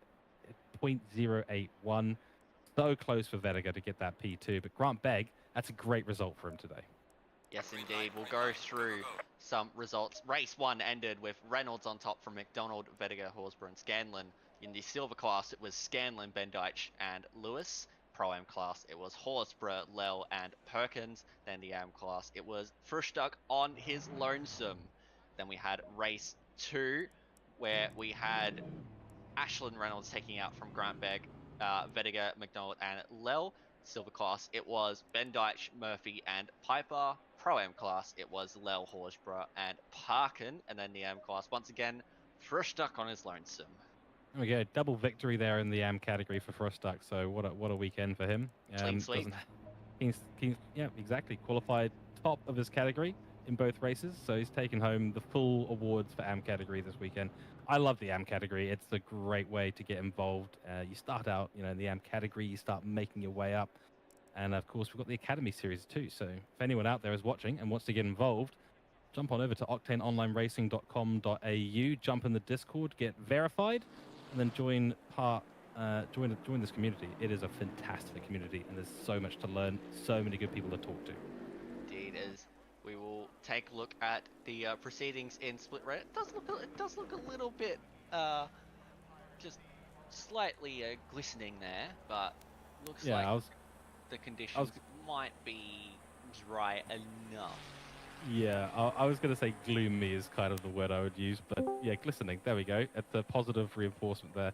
Do also just want to make a final reminder here from us in the blue commentary box about this Saturday night's 90-minute race at the Nordschleife to support Sean Muller. There are some, there's a prize draw where 3 drivers will win a pair of Simrigs racing gloves too. So 15th of June, get involved, get signed up on the Discord. We want to get above 50 drivers, so please, please, please, go and get yourself registered and signed up for it because it's going to be an awesome race. It's for an excellent cause for one of our community members, so please do get involved. Both me and Alexis will be there in the commentary box, leading us through the action. Yes, indeed, and we'll now concede the commentary box to the ever wonderful Jamie Comboy and Neil Haynes for Split Red. But thank you for having us all tonight, and wish you luck all for the next split coming up. You're going to need it. Thanks, Alex and George. Well done. Yep, thanks, Alexis and George. And hello to everyone. Hello to you, Neil Haynes. Looking forward to Split Red, the final split of the OCE series. And I don't know how your night's been, but Jesus Christ, I am a sweat lord right now. Oh, yeah, well, it's I've got the cold, a bit like the weather out there as well. So I've just got that on the back of my shoulders, but we'll get through tonight. But yeah, definitely looks very wet for this first race here tonight, JC. Is that every single split that has been wet at some point or another? I'm not sure if there's been any split so far in AP that has avoided the wet weather totally.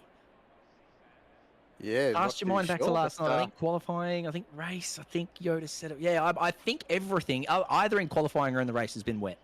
I think we've seen a glistening track for all splits. I think you're right there, but it looks like it's going to be a bit overcast skies here. Wet track to start off with, so assuming everyone will be on the slicks there and be a bit careful on the opening couple of laps. It was interesting in Split Blue. It was looking like it was going to dry out. There was no rain whatsoever, but it was still a wet track. But of course, because of the time of day, it never got dry. It was dry the entire race, but it started off as a wet track, and it looks like it's going to be the exact same thing here, where you can see up there for the next half an hour, we have dry weather, but we have a wet track, and because of the time of day, there's a very good chance they run wet tyres all the way through here. 10 kilometres an hour of wind. I'm not sure what the wind was in Split Blue, but that may play a factor and get it a bit drier, but it's going to be at least the first half of this that'll be very wet indeed. Take us through the top 10 here. Is that Bruttimer on pole? That's an interesting one. That's a new name up there. Yeah, I was going to say that in the Mercedes, but we've got Sang there in second, and the Moreno, I think that's a new name as well, up in third. Then Rackmack, we've seen him firing on all cylinders last previous rounds. And Lucas Keys there in fifth. Sonicus in sixth position. Satria doing well in the Mercedes, first of the Pro-Ams. And then Shady Samuel all the way in eighth. And then we've got Carl Johnson and then Chris Curley in the Aston. Second of the Astons in the top 10. And Ison showing his true form. They're up in 11th position. He's been having a strong season. And we'll see how he goes and see if he can get into the top of the Pro-Ams. Or the silver class, I think he is, isn't he? Silver class. The classes are all mixed up now too, so who knows? I don't know whether people have done the livery update, but I certainly do the livery up. Didn't do it tonight, so there was, I think if you don't do that, then it can be a little bit mixed up, the classes. I'm not sure whether these are accurate, but regardless of that, looking forward to the race. Hello, chat. Hello, everyone. Oh, there's a lot of people in chat tonight, I'll tell you what. Yeah, they're all looking forward to a little bit of action. Actually, that's what happens when you're away for a couple of weeks. They're all keen and come back and ready for some action. And if we, the last split, if anything goes by that, I think we should have a good race. And we'll have to see if we get a new winner this round. We've had 4 winners out of the 4 opening rounds. We had Lucas Keys take out the opener, Shady Samuel in the second round, I should say. JP dominated their round 3, and then we had Chris Sang take out Laguna Seca a couple of weeks ago. So a different winner each round there. So we'll see how we go for this round.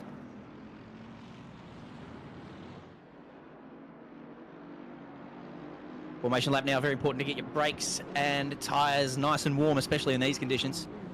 I think we're 15 degrees track temp, so very, very important. It's obviously important in every race, but it's more so in this race. And let's see if we can get through turn 1 clean. Goodness gracious, Red Bull Ring, turn 1, absolutely just for fun. Put that in chat. You got the eyes ready. We're all watching for turn 1 because it has been absolute chaos in almost every split we've done so far. And in these conditions, honestly, I think everyone will kind of crawl through safely because that's what happens in the wet. Everyone sort of goes into self-preservation mode, and we're probably going to see most people get through turn 1 and 2 nice and clean here. But if it dries out in race 2, look out, because turn 1 is genuine chaos at this track.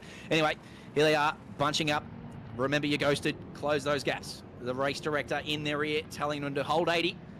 And we are getting ready to go for the final split. Split red, SRO Asia here in Octane Online Racing. Pradama leading the way on the right in the Mercedes. Sang on the left in the BMW. And Moreno and Rackmat behind them. We're on board with Moreno here as the lights go green. And instantly Rackmat pulls out in that Ferrari. He got an excellent start and he is going to make this 3 wide into turn 1. Let's see how we go. And he's got it done. I tell you what, he's got that pretty well done. There's a couple running wide there, which you would probably do so because it is safe to do so. If you're going to cop a track limit cut, you better do it there at turn 1. And as I said, everyone getting through safely. But how about that start for Rackmut up into turn 1? Yeah, very, very good. He was very, very strong there. And they're looking like, as you said, taking it all easy. Some very wide lines through here at turn 2, but let's see if the action continues into turn 3. We saw, in the background there, we've got one car around. I think that might be Rashuti, unfortunately. 164 is indeed Ricciuti. He's going to fall back through the field, unfortunate for him. But other than Ricciuti, he seems to get so unlucky in that bloody Lambo livery. I think we talk about it every bloody week. That Italian livery that he's got on seems to draw the ire of Split Red, and he just seems to be a yellow flag every bloody week, Ricciuti. That's unfortunate for him. So he's down the back there with 512. I don't know who that is who's coming from the back there. But other than that, everyone looks to have made it through pretty cleanly here on lap 1. We certainly don't have any safety cars. And just the 1 or 2 falling out the back. Moreno here has lost a few positions at the start and is obviously being a little bit tentative in what is his first race. So he's not necessarily nervous, but he's just being extra cautious here in the first couple of laps to make sure he gets through and gets to battle these guys later on in the race. I'll tell you what, P. Viney up there at P10. I'm not sure whether that's where he qualified, but that's a bloody good class spot for him. The Pro-Am leader at the moment is well clear of Wood in 15, but that's nice work there from Tarks up in P10. But it is Pradama. Here's a replay.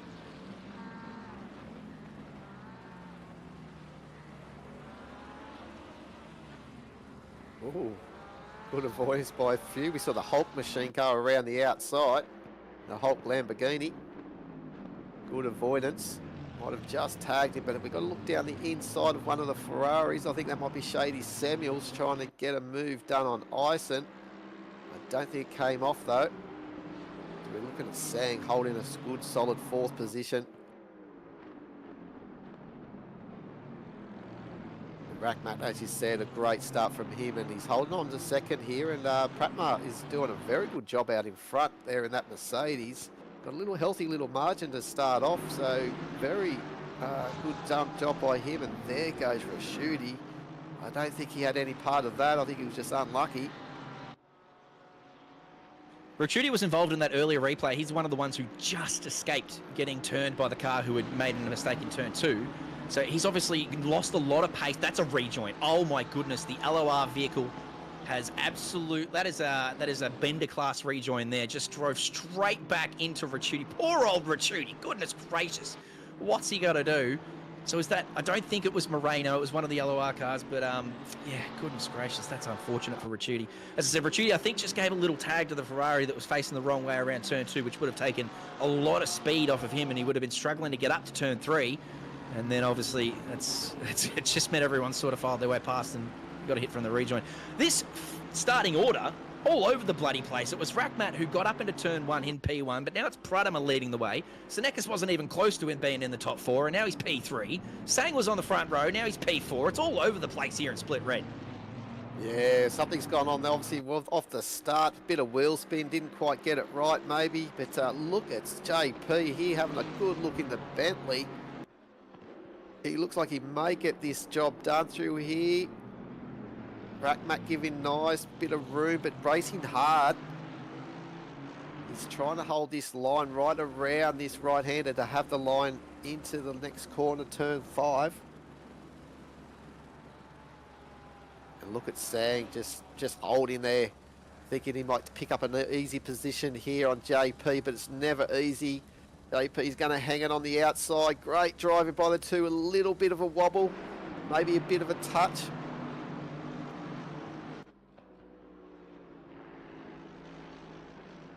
And let's bring also Cooley right into it as well, this little squabble.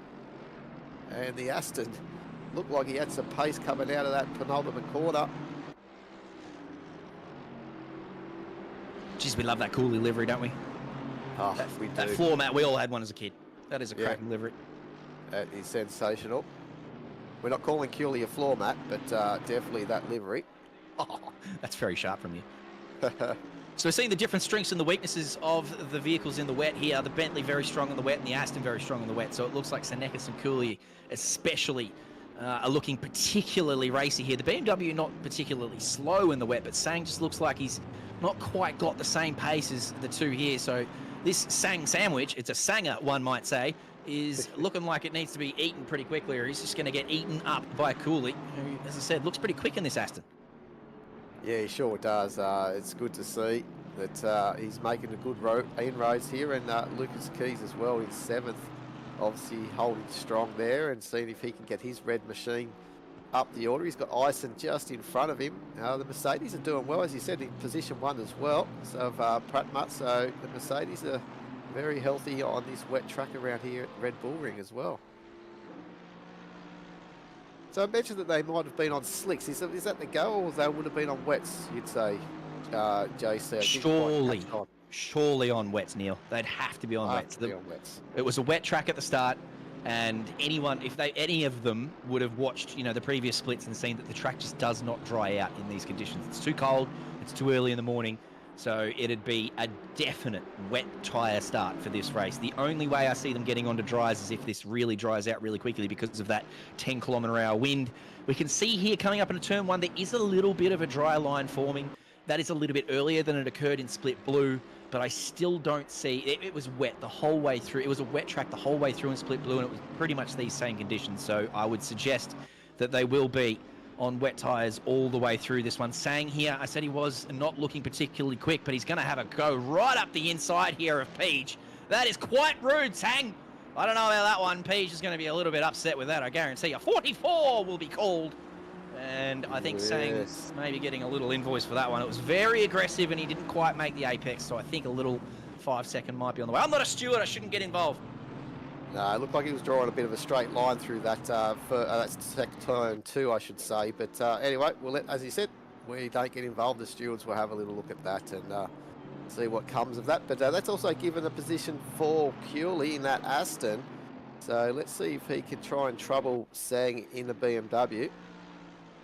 But look at JP. I think he's got the red mist after that little turn 2 incident. Another little lazy nose point in there. Another LOR car too. I don't really want to comment on particular teams either, but those boys seem to be in the cameras each and every week, so maybe their team leader needs to sit them down and say, hang on a bloody second, boys. Anyway, again, trying not to get too involved in any of that. You said Peach will be seeing the red mist here. You're not wrong. He'll be very keen to get back up to Sang, but he's got Cooley in front of him. These two are teammates and probably in the team speed together, so he won't be certainly doing any aggressive things into Cooley, but he will be asking Cooley to get a move on because he'll want to have a crack at Sang later on in this race. He'll want to get a little bit of payback for that one, I reckon. As in the chat say, a little bit of SVG, a Shane Van Gisbergen special, they reckon, up into turn 2. If anyone got into watching the NASCARs over the weekend, you'd know what's going on there. But to be fair, Shane Van Gisbergen actually was turning around through the apex of the corner, though. Look, your knowledge on that, I'll leave that one to you. I think SVG is Shane Van Gisbergen, and he's a V8 supercar driver. That's about as far as my knowledge extends on that one. I don't watch the V8s, unfortunately. I watch Bathurst every bloody year. Don't get me wrong, I love Bathurst, but other than that, I got no idea. There you go, JC's just mentioned, so everyone knows he's not a V8 person, but definitely got the tonsils going tonight. Maybe I should get more into it. Look, I love racing. Maybe I should get more into it. I don't know, just... love the Formula Ones. Watch those every bloody week. I think a lot of us like the Formula 1. It was a good round there as well. Canadian Grand Prix. How good was Canada? Was pretty much these conditions here, and it made for a cracking race. Definitely. Albon making 2 positions at the last chicane was a pretty good move. Yeah, that was an excellent move. I think it was more... I kind of have to do this than I'm going to do this, but he made it work. He was very, very classy work to get through the middle there and pull it up and get it to the apex. He did everything right. So, yeah, nice work to Alex Albon. So, Lucas Keys here. Race here. Yeah, yep. As you said, Lucas Keys on the back here on camera 1 of Ison. And they've actually been catching up to these two here. So... they've got some pace. I'd like to see how they've been going after their last few laps, but they're obviously catching in. Even Cooley slowed down a little bit and JP just can't get past him, or these two behind have just found that extra pace as JP has outbraked himself. Maybe a bit of avoidance at the same time. Poor old Page not having a good go of it here in race 1. He bloody loves this track too, so I assure you he's probably not too happy that it's in the wet, because his pace here in the dry is very strong, and he absolutely loves this track. I don't think it's his favourite, but it's right up there in his top 3. So he would have been hoping that he could have displayed himself a little bit here. Oh, it's that Ricciuti in the bloody wall again. Unfortunate for him. He's out there. I think he's getting lapped now, and you're not wrong. He has just outbraked himself there and done nicely to get out of the back of Cooley and not cause too much more drama. And he said, I've had enough of that. Maybe the spray getting in his face. The spray can't be bothering him. He bloody drives in bonnet cam, the peanut. So, look, he's just going in the pits. Hopefully get himself some clean air and reset and put some good laps in and get back into that battle for the top 3, because Sang, having done the purple lap now, is closed right up behind Ruckman. And he's looking pretty quick. I said that BMW didn't look pretty quick, but Sang is quick, so he's making that car tinkle? Tinkle? No, it's not a great way. He's making it sing. He's making it sing, yeah. Sang is making it sing. Oh, I missed out on that one. Where was I? But yeah, Rackmat right up here behind Sang. Look, actually, Sang's got past him. We were just talking about him being behind Rackmat. Now he's up in a P2. So Sang's absolutely flying now, but he's got 3.5 seconds to do. Oh, okay, this is what's happened to Rackmat here at the outside of turn 1. Just outbraked himself a little bit and had to go quite wide, and Sang said, thank you very much. Yeah, nice easy position. That's what you like to have sometimes. But I tell you what, as you were saying, isn't it a killer when you've got, like you were talking about JP, you've got a track that you absolutely love, or one of your favourites, and just things don't turn out on the night, and it's sort of like it's a wasted opportunity in a way, or things just don't go your way. It's sort of it's a bit of a dampener when it's one of your favourite tracks. He would have been pumped all week for this round. Yeah, for sure. Look, he's got race 2 coming up, so hopefully he gets another red-hot crack at that. And this one's not over yet either. It's not like he's got a bunch of damage. He didn't drop off too hard. He wouldn't have too many track cuts, so he's got a very strong mental, does Peach. He'll sort himself out. Don't worry about that. He'll find some gaps back there in the I don't know where he's going to come out, but P21 there by the look of it. But he's in front of all the cars who have currently pitted. So and he's got 7 seconds. Oh no, it's 1.5 seconds. Sorry, up to Soapy, but hopefully Soapy lets him on by and he gets to put some laps in. So look out for Peach later on. Yeah, definitely. Most of these guys will be used to this this wet on wet weather, sort of drying track on the wet tyres. Most of them would have done the 8 hour of Monza, and we know how that race went. So they were able to manage very hot wet tyres around that circuit. So this one here will be actually a little bit of a relief for them. Not wrong. We certainly have got a lot of practice in the wet here in OOR in the last couple of weeks, and even the last couple of months. Most of this sprint series has had a little bit of moisture, and then yeah, Monza was properly wet. So looking forward to JC. Is that El Nino or El Nino? Which one's that when it's too wet? El Nino is the wet one. So maybe that's what we can put down this season as the El Nino.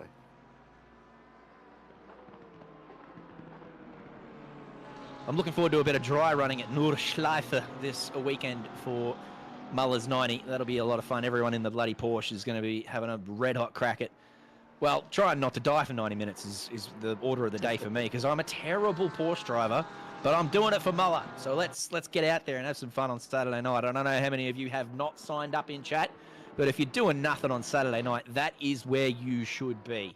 Get yourself signed up for the Nordschleife on Saturday night, because it is going to be an absolute ball. Just that many OOR faces and names, famous ones that haven't been here for a while, rookies, sprinters, guys that only do enduros. Look, there's going to be that many on track, and if you love Nords like Sean Muller does, it'll be the spot to be on Saturday night. So get yourself signed up. You do have to sign up, by the way. You can't just show up. There's going to be an entry list. So yeah, go and get yourself signed up and get there on Saturday night. Yeah, it should be a lot of fun. So yeah, good to see a lot of support there.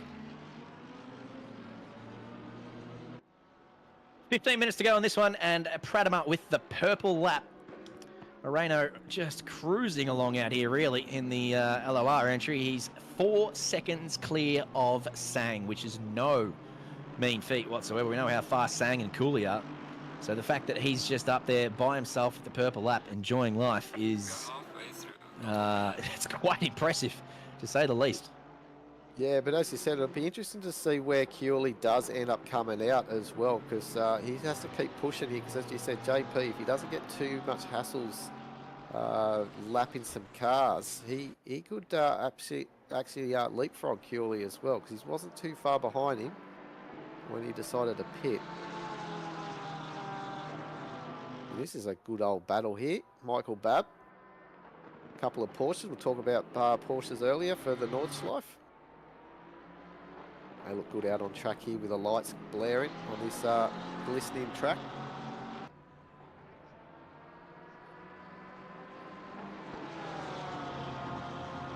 Well, Babby and Tarks, the two teammates here, having a little bit of a, how you going? I think Tarks is just going to open the door there and let him on through, knowing that Babs has a lot of pace. They had Mike Reel right behind him in the Chico Roll car livery. Had to sort of check up a little bit, and that's cost him a little bit of a run down out of turn one. And he's going to close up here under the brakes. These two still squabble for position.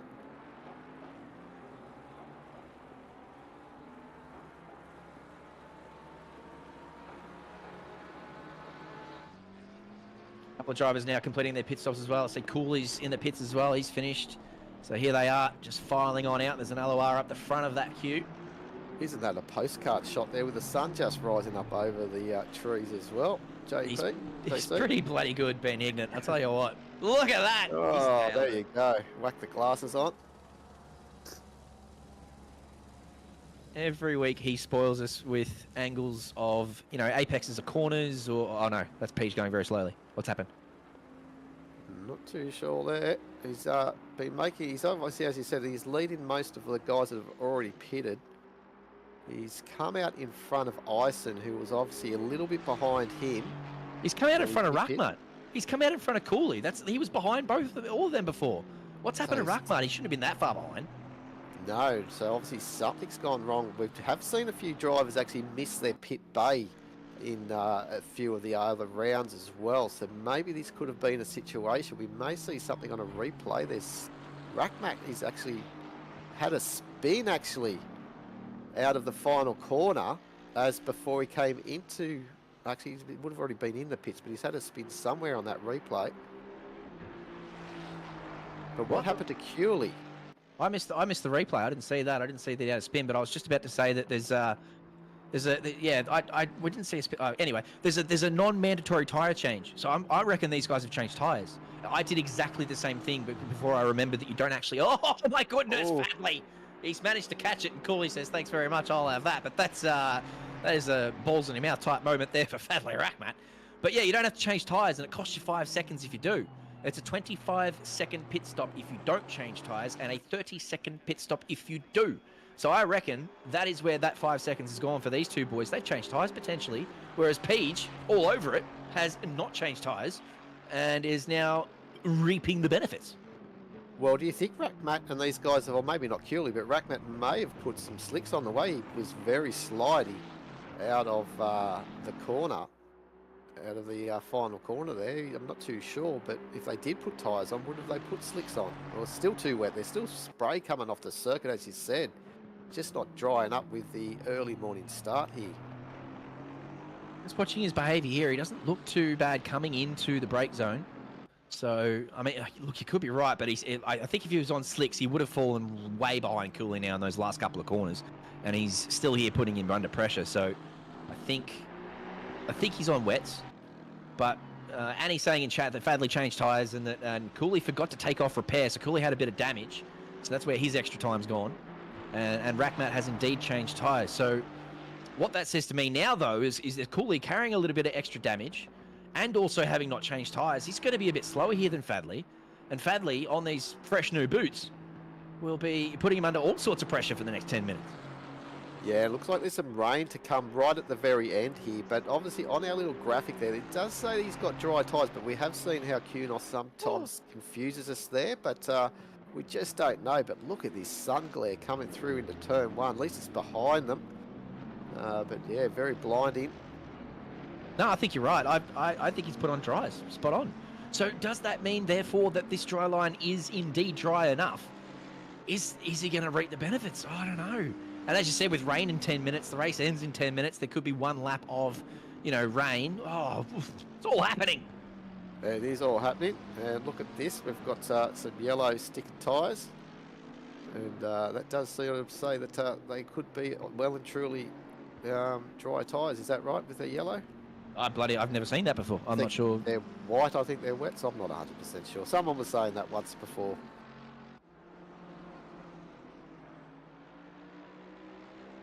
No, that'd be that's news to me. That's another good little bit of bite of knowledge from you tonight, Neil. You're doing very well, by the way. Just enlightening me with these little morsels.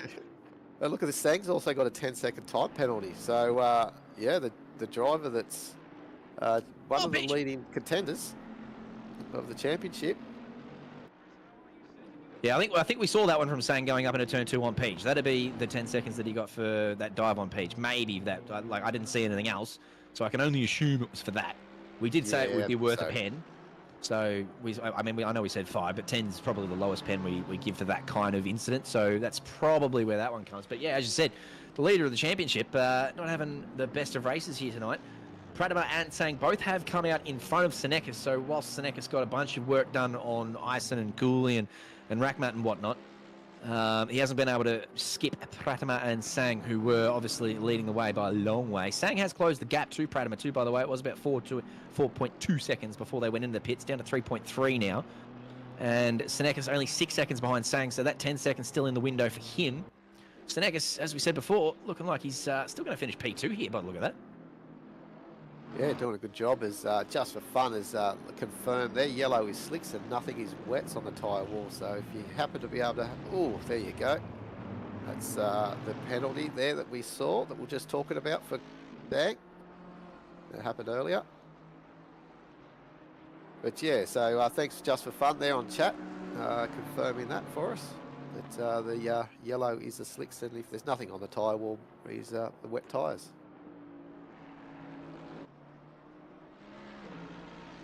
So I wonder if he did that intentionally, got himself on the dries. I wonder if that was an intentional choice, because he seems to have a fair bit of pace. We looked at him, and he looked his car behaviour was all good. So maybe he's just gone for it and thought, you know what, this dry line is dry enough for me. I can't imagine those curbs are anything but deadly though. But he just looks like he's got this under control. He's got the TC at 2 as well, by the way. Look at that. So he's very confident in this car on the dries. He reckons he can keep this dry line happening. And in the next 7 minutes, the drier this track gets, the faster he becomes. That's it, but he seems to be struggling, like where he may be fast. I think Hewley's been able to cover him because he was a lot closer earlier, but there's some sections he does close the gap. But Hewley's just got that nice healthy gap where he can just hold him off, fend him off at this stage. But it won't be too long, you'd think, as you said, it does dry up, so that maybe you'll just get this one extra position. Not too sure if he'll be able to make inroads on Ison. Also, look, Cole Johnson up into 10th position too, so he's done a good job in the Porsche. Obviously, we've still got 5 drivers yet to pit. We've got Vinny in there right at the moment as we speak. Oh, there we go. That is Ison, I think it may have been. Yep. No, it's not. Was it Ison? Yeah, I'm pretty sure that's Ison. Yep. That's unfortunate from him. I don't know whether he just caught the curb there, and the arse end of the Mercedes just went right round him. Oh no, it's Wilson Woon. Never mind. Well, I thought we both thought it was Ison because he was there with Fadley Rackmat. That's right. Yeah, not quite. Anyway. But yeah, it looked like the Mercedes just caught the curb on the outside, and those curbs, as I said before, still very deadly, very slippery. And the arse end went in front of the front end, and that was all she wrote. So he's going to have to get that turned around, and looks like he got it done pretty safely. A couple of cars left to pit. Lucas Keys on pace alone up there in P1, and John Senekis in the Honda. He'd be loving life in the Honda in the wet. I guarantee that car is probably the worst in the field in the wet. And he's, he'd be very disappointed that it's raining. Hopefully he gets a dry one, does John, because he's another one who enjoys this track and has got a lot of pace. And the Porsches, I think, are very good in the wet. And I'm surprised that they didn't. Oh, Babby, where are we going here? Oh, no. Oh, no. Bonk. Oh, no. Just didn't quite get the pit entry right there, did Michael Babby. He just caught the grass. And as soon as he did that, it just turned into an ice rink on him. He just slow motion, slowed into the wall. Ah, bugger. Unlucky. Hopefully he doesn't repair that damage. It wouldn't have been too much. Yeah, we just caught it on stream, Tom Maloney. We caught it on stream. No need for a replay of that one. Leave the poor man alone. We just saw him put it in the wall. This is Tarks and Shady Samuel. Shady Samuel very fast up in the top 5 in our championship at the moment. So the fact that he's back here in P14, P13 is a little bit sad for him. And I think Viney, again, the teammates there just let him on through, not wanting to get too entangled in Samuel's business, knowing that he's quite a lot quicker than he is. So just let him on go. Tarks driving a very smart race. Be looking forward to race 2 if it's going to be dry. I think Shady might see him up a little bit higher, but obviously not in a custom position way down there in P14 at the moment.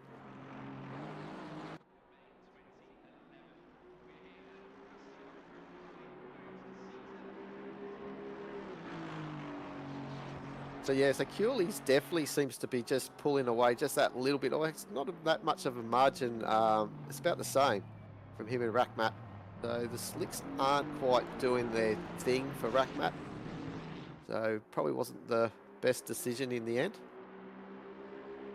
Oh, yeah, easy in hindsight. But to be honest, it looks like the conditions are right for a try. As you said, he's had a crack at it, and it's not like he's dropped, super far off. So the decision was almost correct. I think, yeah, with the benefit of hindsight, maybe the wet's probably the right option. But to be honest, the only reason he's probably not in front of Cooley was that one mistake that he made outside the last corner after he pitted, as he was still adjusting to the dries, and he just sort of took that last corner a little too quick, and that's where Cooley snuck on by. And then from then on, the pace has been pretty similar. He's certainly drifting that Ferrari around. He's having a lot of fun out there, that's for sure. Sure is, yeah. But yeah, it must be right on, as they say in Formula 1 too, when it's right on that limit where it's a changeover period, probably for the slicks and the wets at this stage. So he's obviously matching the time of Cooley. It's just pushing that little bit hard as well. It's a shame that he got a bit sideways out of that final corner, as I think a Porsche behind him was doing the same. I think it might have been Bab in position 10. He kept it on the black stuff though.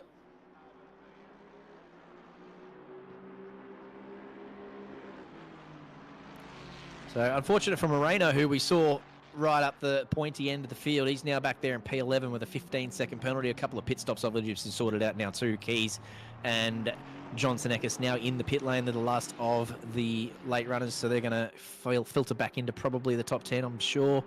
But yeah, poor old Moreno with the 15-second penalty after starting up the top end of the field, the really pointy end. He's not had the race one he wanted.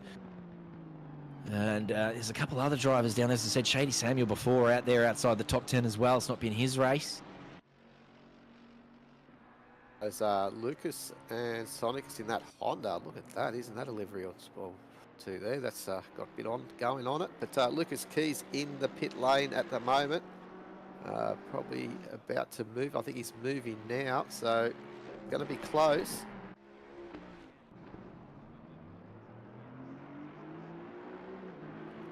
I do miss John's old Man Boobs liveries. He's got the Man Boobs team name. I would have thought he'd bring out the old Man Boobs livery, but it's not on display here since he started on Honda.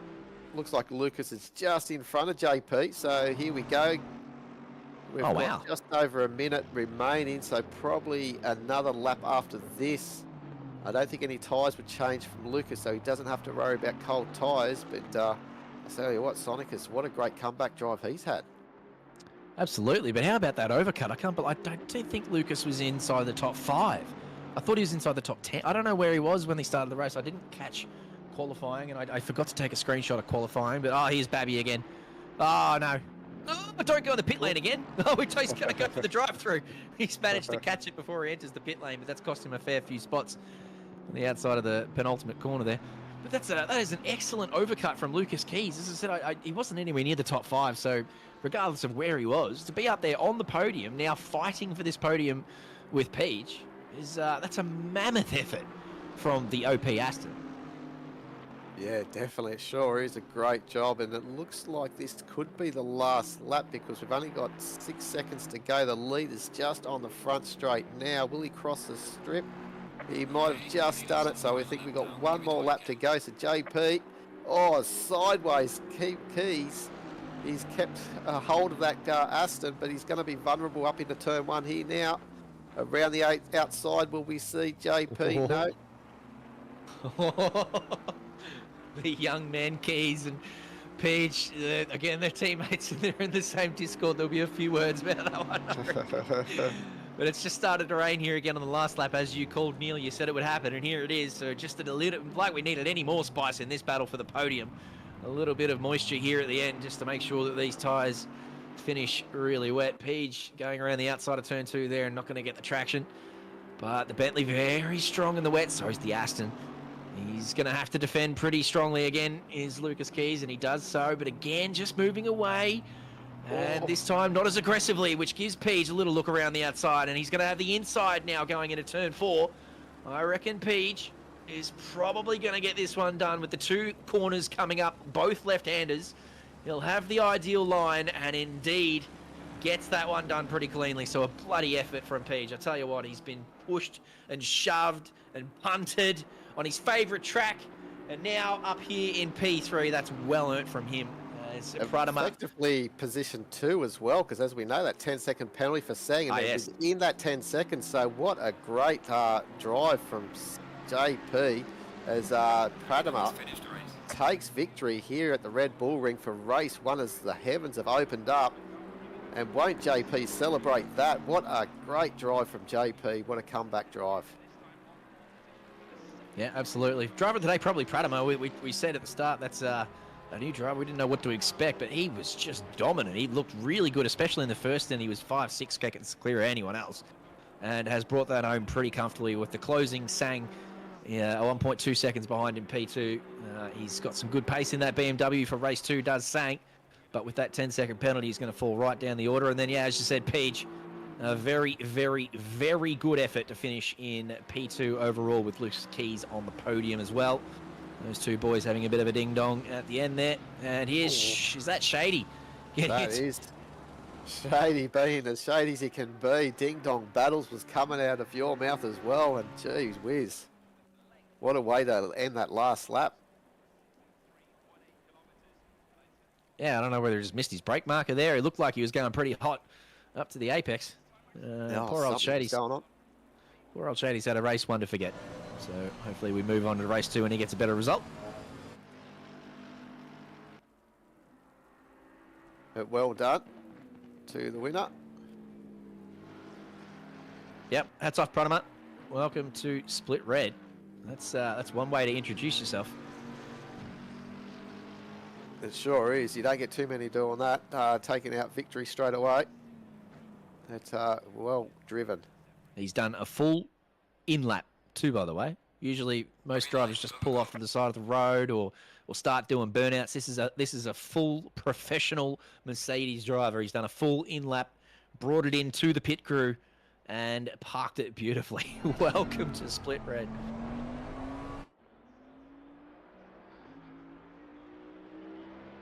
So qualifying for this race. What's the format for this, JC? I am not actually up to date. Is it all cars out, or have we got a reverse grid for race 2? No, that's it. Everyone out there again. There's no reverse grid. It's everyone gets another crack at it here, and it's 10 minutes of dry weather before it starts raining again. So whilst we've got a fast track here, it's unfortunately looks like it's going to be a wet race too as well. So we might not get to see too much dry running here in Split Red, which I think a couple of these fellas would be pretty disappointed with. It's been plenty of wet weather already, and they were looking forward to putting some really good laps down. I know a lot of these guys have been practicing in the dry this and got like low 27s, mid 27s. They're definitely the fastest in OOR for a reason with times like that. And yeah, probably not going to get to display that here on this fast track. But anyway, they'll be just enjoying the dry weather for now, that's for sure. They'll take what they can get. But yeah, just full qualifying here. Short and sharp, 10 minutes. And that will set the grid for race 2. I'd be really interested to see how Shady Samuel goes. I did mention in that first race that he'd be hoping for a dry race, so we'll see if he has got the pace in the dry. I know it's obviously the qualifying, but the race is going to be wet, and we think that he might have had some pace in the dry around here. We should see him up high in qualifying. Not too sure if qualifying, we missed qualifying actually, so we don't know if it was wet for race 1.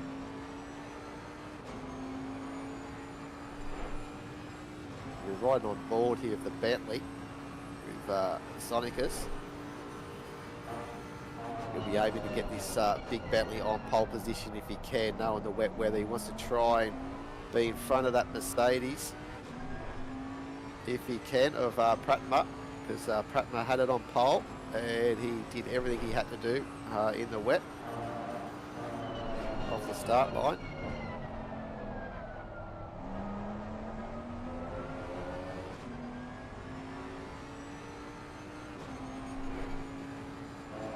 A couple of the Porsches up there, Johnson and Viney.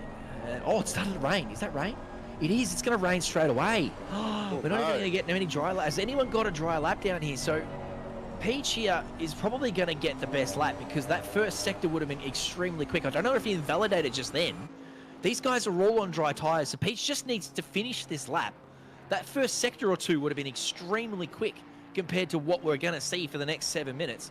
If he keeps this on track, which it looks like he's done, this is probably going to be pole, this lap right here. Yeah, I'm just trying to see to pick up the numbers behind him. I think car 9 and 20 something as well, so 21. So not too sure what sort of pace they can get, but you are right. He has put it on provisional pole at this stage. What's Moreno got? Moreno was invalid as he came through the last corner. I don't know where he invalidated, so he's not going to post a time on those dries. Keys has got one down just shy of Senecas. That 20 to 1. Oh! So he's changing tyres, right? That says straight away. And I saw Peach. Peach got all sorts of crossed up going into turn 1. So they know now straight away this is going to be wet tyres for the rest. That there is your grid, ladies and gentlemen. Senecas, Keys, Senecas. Ricciuti P4. That's a bloody good effort from him. Ison, Johnson. Oh, there's a couple who are going to squeeze through. Angelo Gonzalez up there in P4. This is going to be a mixed up grid. So I know that I said it's going to be everyone gets to set a time, but that there, I think with that top 10 will almost be your top 10 going into race 2. Yeah, and look, Shady Samuel as well, as I said, in that Ferrari. He's in position 6, but the time's a lot slower. But obviously that wet weather will obviously have probably dampened, slowed him down a little bit. But he's obviously, I reckon Shady would have had that Ferrari up pretty close if it was dry. But Pratma in 4th position, so race winner from the first race won't be... he's in a good position actually off the 2nd row at this stage. Yeah, you can't see anyone getting any better times here in these conditions now. Nah, certainly not better times. So now all we're going to see is, Batty hasn't posted a time yet. Cooley, Real, Satria, Woon, and all those guys sort of outside the top 10. They're all going to have to try and improve and fight for P10 down. Because in these wet conditions, those times are going to drift out to sort of 132s, 133s. So, as I said, that top 10, that is basically locked in, that top 10, I reckon. And there's a couple, as I said, there's a couple of interesting names up there. And it's not a reverse grid, but it's going to be a bit mixed up, that order. And there's going to be fast drivers having to push their way through the slower drivers. That's a bloody good effort from Angelo Gonzalez to hang on to that lap and stick it up there in P5 in the wet conditions. That's a bloody good effort. Yeah, so if you're thinking about having an early night and getting tired, I'd fire up the kettle and get yourself a coffee or a cup of tea or something and stay up for the next 30 minutes or so. Because I tell you what, this should be a belter of a race. Noticing that Cooley and Real are still in the pits too, by the way. So I was just about to say that, yeah. And there's a lot of cars outside the top 10 where I thought, Viney 2 seconds is a 31-1. He probably doesn't think he can prove. Soapy's out there having a crack at it. Moreno, we saw, was very quick, so he might think that he can improve on that on his wet tyres. But like Lamb, Bab, Herbert, Chalmers, they're just sitting in the pits. They're like, we're not going to improve here. That'll do us. They're just going to start from where they are and wait to see what the conditions are in race 2. Yeah, but it surprised me that Curley and Real's not out because they haven't posted a time yet. I think that they could probably fight. Maybe they just happy to start maybe at the back and just be away from that real congested mid-pack at the start. And at least being at the back, they can just sort of, see what's going on and try and position their car in the right position. But as we speak, Mike Real is coming out of pit lane. Yeah, Mikey's going to have a go at putting a time on and try and sneak inside the top 20, I guess. But I know that Cooley loves going from last to first, even at the best of times. So in these conditions, I guarantee you he's just put the cue in the rack and said, you know what, I'll have a bit of fun with race 2. I don't know what that means for his championship. I don't know where he's sitting. He's up there. I don't know whether he's thought about that, but he's just put the cue in the rack. He's going to come from last to first. He loves a challenge, does Chris Cooley. So that'll be his order of the day. Yeah, it sure will be. And just let you know, he's actually currently 4th in the championship, 85 points off Chris Sang. That was before, obviously, the first race tonight. So he's well and truly in the contention. Just knocking on the doors of Lucas Keys in 3rd and just in front of Shady Samuel. So with Shady's last, like the race that we just saw, Chris Cooley beat him there. So, yeah, he's obviously got a bit to fight for. I have no idea what is going to happen at the start of race 2. If it's dry, T1 is going to be more chaotic than ever. It's already chaos turn 1, but throw in a mixed grid, and that turn 1, if it's dry, is just going to be genuine chaos. If we make it through without a safety car, I will eat something like my sock or something. I don't really have anything close that's disgusting other than my sweaty race socks. I'll just probably eat that. But goodness me, if we make it through turn 1 in the dry, I just don't think it'll be dry though, with the amount of rain here, and I don't think the race session's too far away from the qualifying session. So I think it'll still be raining when we get to race 2. Yeah. We'll just watch Moreno out here at the moment. It's healthy to see a little bit of a mixed grid, and Raschuti might be in for a good race, being position 6 at this stage, so maybe his fortunes are going to change here. We can only hope. I see that's Lambo doing some good things in race 2 here tonight. Yep, absolutely. I'm rooting for him, for sure. He got absolutely punted from pillar to post in race 1, and we've seen him have a bloody rough old season, old Raschuti, so I'm with you. I've got my good vibes happening for him. That's one way to curse a driver, isn't it? We both just said, let's have a good race. We've just cursed him into oblivion. Two commentators already saying, let's see if we can get the chat going for Ricciuti as well and see how much of a curse we can provide. It might be good luck, actually. You know, tides might turn. Well, it is possible. The commentator's curse can be reversed and sent into what we're calling now a broadcaster's blessing. Cookie and I, at the start of Monza, we commentated together for that first hour, and we got a couple of blessings out where we reverse cursed drivers. So we've made that a thing. So I think you're right. If we can send enough good vibes to Ricciuti, there he is in that beautiful Italian Lambo. If we can send enough good vibes out to him, hopefully he can hang on to that P6 for a little while and make a good fist of this race, because, yeah, he's just been smashed all season long. Moreno's having a great time out here, putting on a show for us. He's not improving at all. He's just drifting it around, having a great old time. Good on him. Yeah, definitely a very wet surface, so it's even the sand has got puddles as well. So, yeah, it's going to be interesting.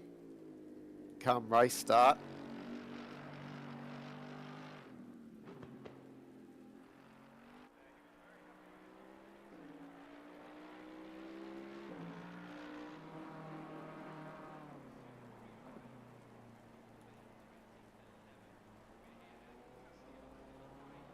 So we're just waiting for the end of qualifying to roll out, as most of the drivers are in probably the first qualifying session I've actually seen where there's no action right to the end. It's usually very exciting right to the death as we look for the drivers on the last lap. But obviously this rain came in and pretty much put an end to qualifying for most.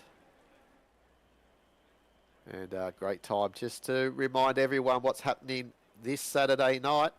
90 minutes at Nords for Sean Muller in the Porsche, and obviously this is some race event that you must try and make if you're free on Saturday night. Hit OOR and all the right channels there, and obviously there is an entry requirement for it, and get your entries in so you don't just show up and think that you can race, and it'll be all done nice and orderly.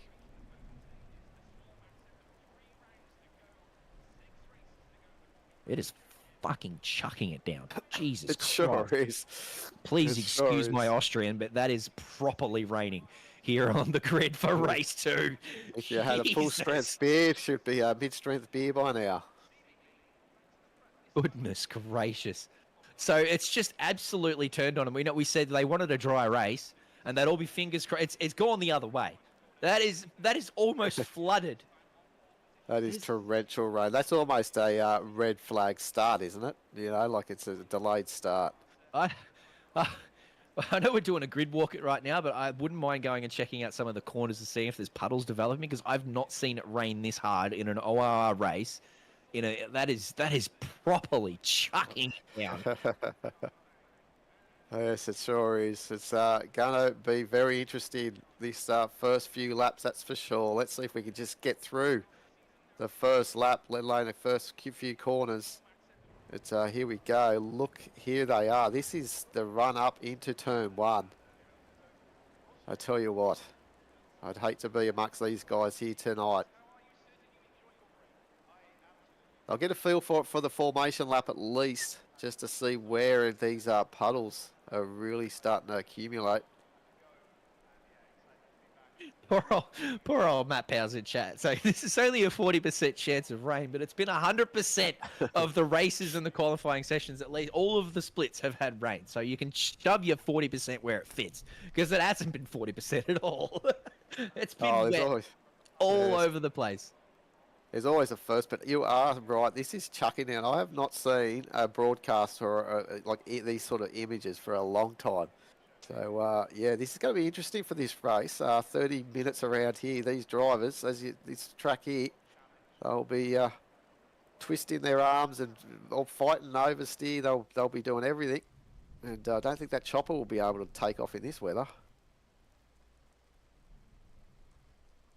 Be like the Nordschleife where they have to delay where they can't see. Look at those puddles. Look in front of Peach there. That is glistening. They're going to aquaplane through that. So when they come down here into turn 1 for the first time, the top 5 or 6, they're probably going to make it through there because they can see it coming. But if there's any car that comes and gets a good start back from 10 through 20 through 25, if any of them gets a good start and they make it 3 wide, they make it 4 wide, they get up to these puddles here, that is honestly, that is going to cause death immediately. I'm calling it right now. Before we even get to turn 1, if they make it 3 or 4 wide back through that top 20, they are going to aquaplane through that, smash into each other. Yeah, especially that middle part looks like there's a lot of water there too. So yeah, they're going to have to be very careful. But look at these conditions. And it doesn't look like it's going to get any better either. And I know I'm talking shit, Matty Pal, but we love you, mate. You know we love you. But this is honestly, this has been a lot of rain, and I'm trying not to spread the bad juju to you, because as I said, it's not your fault, but it's a lot of rain. It's a lot of rain. Look at it.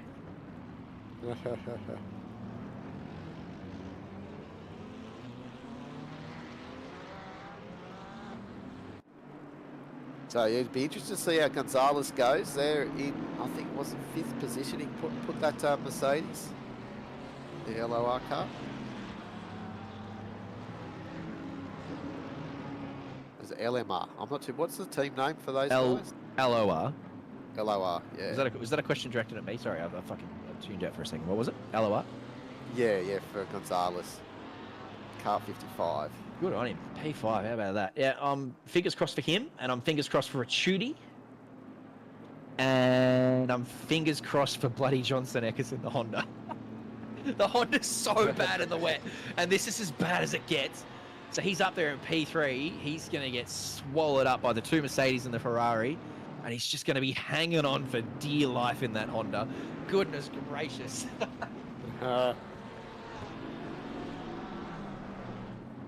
Oh, someone's already running off wide there out of one of the left-handers on this formation lap.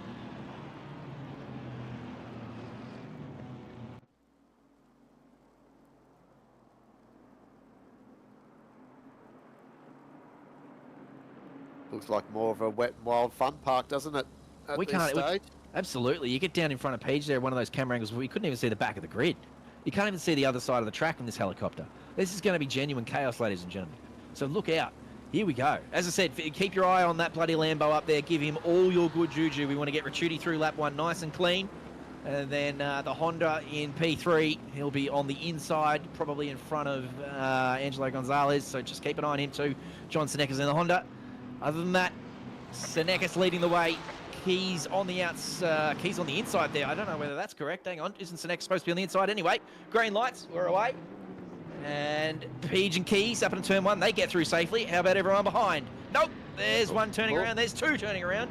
And I don't think a safety car will be called for that. We'll probably carry on because it was only 1 or 2. Anyway, up into turn 2, they're going to have to filter now. It's a bit more of an aggressive start to this race than it was in the first one. Everyone's sort of filtering through nicely in race 1, but here in race 2, there's been a couple of sends already. There's the Honda struggling to put down its power as he comes out of turn 2. John going to get swallowed up here by the Mercedes of not Woon. That's surely not Woon up there in P2. I think that's the ACC timing board playing funny buggers. That'll be Pratama. Yeah, Pratama's in that, or trying to get that 3rd position. As, oh, geez, they're all running wide now. There's a couple of those guys. Shady. Yeah. Just getting offline, coming in a bit too hot. They're both the Ferraris. Oh, sideways off the Honda. Oh, he slipped it. He's gone, unfortunately. Oh, John has looped it. But Pratma back here, the battle with him and Sonicus and Ricciuti going, dancing left and right, trying to get some traction in the Lambo in position 4. Just trying to hold off from, just think it's Carl Johnson in that Porsche. Get up, Carlos. Look at him go. Don't you punt. Don't you punt, Ricciuti. No, he hasn't. He's pulled out. He's done nicely. But the Porsche is super strong in the wet. I mean, there's a lot of cars that are pretty strong in, light rain, but the Porsche excels in heavy rain. This is its playground. So I'm not surprised that Carlos has put in the purple lap already. I know it's only the out lap, but that is he's the fastest off the line through lap turn 1. Up into turn 1 he goes. He's going to keep going on Ricciuti here. He wants P4. He's not finished. No, he's not. And yeah, he's got his, he's almost got his overlap here. He's looking very strong. He's just got to make sure he can pull it up here. get around this corner if he can. It looks like they have. Yeah, I think Rashudi's obviously gave him a big wide berth. He doesn't want to be caught out. He's had a lot of bad luck, so obviously give a little bit of room. Make sure there's no possibility. He's trying to get back here down the inside, Rashudi. He's still there. He's got a good turning, Rashudi. He's got a good power coming out of this corner. He's going to be on the outside though here, JC. So I don't know if he's going to get around in time. Oh, late on the brakes. Absolutely. I thought you're right. There's no grip on the outside of this corner, so he's had to go really late on the brakes. And I tell you what, he's pulled that up beautifully. I don't know whether Carlos is just a little bit nervous going in there and probably just gave him too much space, to be honest. But Rashudi's done very well to put his big ball pants on, and he's going to go hang on to P4 here. Here's a replay of turn one. This got ugly. This got ugly quickly. Yeah, dancing. I like the what they do in the Olympics. The swim. It's like synchronized swimming. Synchronized swimming. Yep. Yes. Spot on. Or a bit of figure skating when they can't get there. Yeah. That's it. It's a great battle here. Carlos in this Porsche is looking super racy. There's Fadley coming out of the pits too, so he'll be a blue flag. That was a little bit deep in there, and he sort of understeered into Rachudi, but luckily enough, they both get away with it. And they carry on the straight and narrow, but there's a little bit understeer there. There's a bit of a flashing happening here from Pratama. Yeah. I don't know if that's in response to something. I don't know if he's upset or if he's just doing that to try and upset Beach, but we don't allow that on OR. If that is the case, you're certainly only allowed the one flash when you're passing a blue flag. You're not allowed to flash to intimidate, so hopefully it wasn't anything for that. Could have potentially been, hey, Peach, what are you doing? We might have missed something. We might have missed a little bit of contact between these two. Maybe he slipped his finger somewhere and hit the flasher button, who knows? But yeah, he's definitely put in a lot of pressure here on the Bentley. So the race one winner is going to go around the outside, so maybe there's a bit of grip on this outside, but JP puts an end to that. And says if you're going to do it, you're going to do it the hard way. And there's another little flash there. So I don't think it was a slip of the button earlier there, JC. Well, new to OR, and I mean, there's a lot of us here who've been in bloody 5, 6, 10, 7, 8 years. Look at both of these Ferraris. This was lap one. Both of the Ferraris just following each other out there. And oh, we're hearing from the crews behind the cameras that these two are both on slick tyres. Oh. What are they doing on slicks in this weather?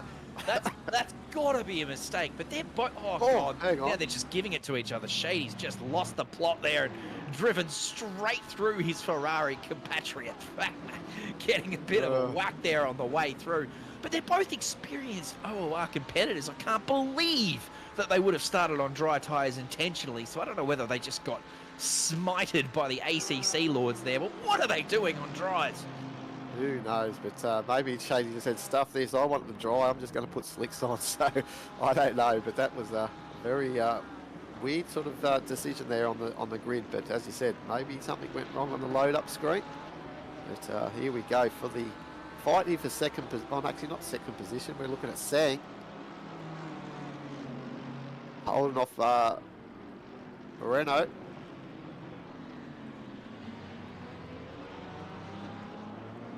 Tell you what, the LOR cars are looking good. The better half of them anyway at the moment. We've got Pratmar up there in third position. And Gonzalez in ninth, and we're also looking at Marino here in seventh position as well. How about Lucas Keys in the OP Aston, by the way? He is 4.5 seconds clear of Senekis, just doing it by himself out here in the Cachao. I don't even know what to call that. The Bin Chicken Racing Aston is what we'll stick with. It's the car from Cars. He goes Cachao. It is, isn't it? But then he's put those butt ugly bloody frog things on him. Why has he done that? I don't know. He just loves his frogs. But yeah, he's actually having a good time out there by the looks of things. He's sort of drifting out of turn 8 into turn 9. So yeah, he's got a little healthy margin and he's keeping himself entertained out there, that's for sure. Look at the back here of Sonicus trying to find Pratma through this spray. So we're trying to see Pratma. So imagine Pratma trying to see the back of Sonicus with that spray. So It's very tough conditions out there. It's still hammering down. Absolutely. This is where you put in the cheat code, though. This is where, if you don't drive bonnet cam in these conditions, you are doing it wrong. Bonnet cam in these conditions is a genuine cheat code. Removes all of the spray, almost all of the spray. You've got no wipers going in front of you, you've got no wet windscreen, and it gets rid of all of the spray. So if you don't know that, if you are in these conditions, get yourself into bonnet cam. Wow, okay. Well, I'd be one that would be still sitting and moaning in the cockpit cam, but there you go. So get on the bonnet, they say. I'm all for immersion, right? And I drive in the cockpit at all times in the dry because it's better and it just looks better and it feels better. But the day I tried bonnet cam in the wet, I used to pick on the bonnet cam guys and I hated it with a passion. Nah, can't go back now. If I'm in the wet, I'm in bonnet cam because it is just too OP. Yeah, nice. So got a quick hot fit button, press button straight to bonnet. You don't have to cycle through it. You've got it set, ready to go. Put me on the bonnet, they say. Anyway, so Vinny, Pete doing a good job there in 8th. So he's got the Porsche doing its thing. And Gonzalez has dropped down a few positions, but still in position up in the top 10. So let's see if he can keep this form going. This is the battle for actually the Pro-Ams, I think, if we got the numbers correct, as Babs again. He's making a habit of turning around here at turn 9. He almost found himself in pit lane at the end of the first race, I should say. Yeah, it's strange because, as I said, the Porsche is super strong in the wet, and Babby's usually very strong in that Porsche. So I just don't know whether they've accidentally clicked a few extra buttons in the setup or what's happened to that Porsche tonight, but there's a few of them struggling with it. Carlos Johnson is not struggling with it, though. There he is up there in P4. We were seeing him battle with Ricciuti before. He's now put 2 seconds of clear air between himself and Ricciuti, so he's having a great old time up there in P4. He sure is, yeah. He's doing a good job. And, yeah, probably the battle is obviously with Ricciuti and Sang at the moment. Yeah, so we'll just see how it all pans out. We've only gone through the first 10 minutes. Weather doesn't look like it's getting any easier. It's probably dropped off a little bit, you'd say, but it's still got quite a lot. It's still coming down, isn't it? That view there. Oh, that's what's happened to Bab there. Oh, okay. Tom's saying that his monitor died. So I'd say that was more a hardware error than a human error. That's unfortunate for Babby. I think his monitor's packed it in for the night and said, oh, there's too much rain, I can't see. That's it. Well, you know, hardware with water don't mix really, so electric, so yeah, no good for him. But anyway, JP, was that they're a little bit sideways coming through that little kink, or was that just a... No, that's well spotted by you. He was on the straight getting sideways. Bab sort of disappeared into oblivion there before reappearing when his hardware failed. That's an interesting one. Yeah, that's when the car seemed to get away on him. So, yeah, it's obviously something there. And Luke Johnson from the pit lane saying there are numbers dropping like flies. You're not wrong. We are down to 16 competitors now, 2 of which have pitted. I know that John Alt F4, because the Honda in these conditions is just not fun whatsoever. And Babs obviously had his hardware disconnect, so that's 2 of them. But I think we started this race at 22, so there's a fair few that have dropped out. Not able to cope with the conditions here in race 2 in Split Red. It is tough work out there. Oh, sure is. And look at Ricciuti going here. Back on the Sang. So we said here this was a little battle forming up again. And it definitely, I think, maybe Sang had a little bit of an error, though, because he's right on one another here now. And Marino as well.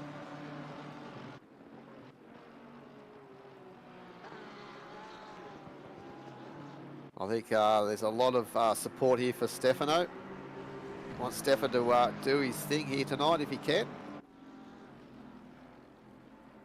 Looks like there's another one who's... Fadley Rackmat's dropped out as well, and Tom's saying that he's had a disconnect. So there's a few that are succumbing to hardware/software issues tonight. That's all happening all at once here too, which is a bit strange. I don't know if I've seen that many people drop out because of hardware or software issues all in the one race. That's a bit sad. Yeah, maybe something to do with a bit of the wet weather. I know I had a bit of problem at Monza. I had quite a few screen freezes. I've never had it before with OOR in any of the endurance stuff. So, and I've done plenty of rain running. But for some reason at Monza, I had about 6 or 7 screen freezes during the race, which upset me, and ended up in a bit of a couple of collisions, but that's another story. Oh no, Rashuti, there's a couple around, the 2 LOR cars involved as well here up at turn 2. We might have to see a replay. If that was an LOR car killing Ricciuti, we are going to be simultaneously upset. We're going to be getting out our disco shoes and dancing in sadness for our man Ricciuti, because he made it through the first 3 or 4 laps nice and clean, and now he's been killed by an LOR car. I hope that's not the case. I hope they just got into a nice, clean battle and both of them spun at the same time or something. This is your bonnet cam replay. Yeah, what's happened here? Can't even see. Oh, that's a disconnect. Disappeared. Yeah. That car's... And does he reapply or something? Come back on there? I don't know. I don't even know who that was. I think it was I thought it was a red Ferrari, but Shady Samuel's still there in 15, so he's going okay. When Rackmat left, I think, when he got disconnected, maybe. His Ferrari brethren. That's what happened to him. Oh, well, unlucky. So, yeah, as I said, a couple are dropping out now, and it's opened the door for a couple of drivers here who don't usually finish in the top 10 to get themselves up in there. Satria is not going to be one of those drivers. He's got a 15-second penalty, and so we'll drop out. Here's what happened. That is LOR into the back of Ricciuti as predicted. Yeah, it seemed a little bit like it didn't really look like a touch at one stage there. It looked like a bit of a... What is going on? Is that the 2 LOR cars trying to rejoin and then killing each other? What is happening? What are those boys doing? It looked like a phantom touch to me, but yeah, it could be. Obviously, he did go in deep there, but I don't know. It looks a little bit funny how that actually all happened. It's sort of, on my end, it sort of didn't really look like there was a touch. There was a gap between the car, and the next thing you know, Rashudi's spinning. I wonder who it was. Was it Satria with that 15-second penalty, and they've handed that 15-second out very quickly because he's the one with the red ping. So as you said, it did look like it was the yeah, that one there does look like a touch. From that angle, it certainly does. But I was with you from that original angle. Anyway, here's your Mercedes. Oh, no. Oh, jeez. Right on cue. There you go, the Benny Hill. What are we doing? Anyway, these conditions get the best of our best drivers. As I said, Johnson Eck is no slouch behind the wheel whatsoever, and very experienced, and it got the best of him, so it's no wonder that the LOR guy's having a bit of trouble. But anyway, we carry on. We've got 15 minutes to go. We're halfway through race 2 here in Split Red, and they've just got to hang on. And as I said, there's going to be a couple of drivers who pick up some really good points here. Carl Johnson being one of them up in P4, and he's 2.5 seconds clear of Sang at the moment. That'll be hard work trying to keep him behind if Sang closes that gap in the next 15 minutes. We know how quick Sang is. And we're on board with Moreno here, who's not that far behind this battle either with Viney. Doing very nicely to keep up with him. Tark's up here in P7. As I said, one of those drivers who, due to everyone else having issues tonight, he's just going to find himself up here in P7 and doing very nicely. Yeah, Lamb in position 10 as well, right on the back of Bushell, coming up into turn 2 as well. So they're going to have a pretty good battle all the way to the end, or at least till they have to pit anyway, by the looks of things.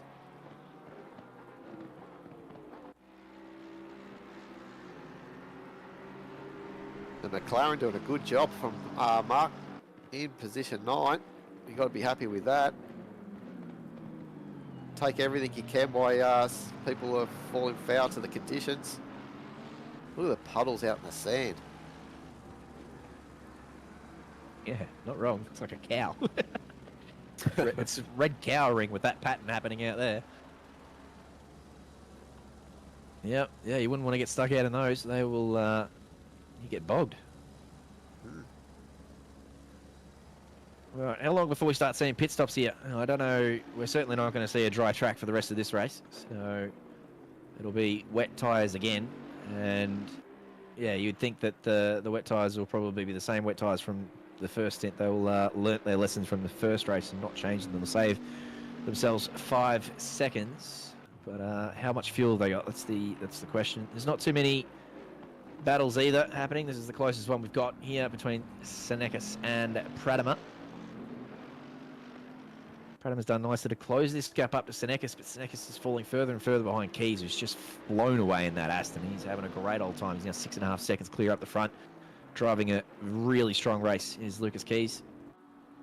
Yeah, it's going to be close for the round win as well, I think. Sonic has got second. If he, I know this is still a long way to go. Just under half race distance, but two position twos from Sonicus might just do it. Pratamo won the first. I don't know what the difference is between first and third there with the points difference, but yeah, if it ends like this, it'll be very close between Sonicus and Pratamo for round victory.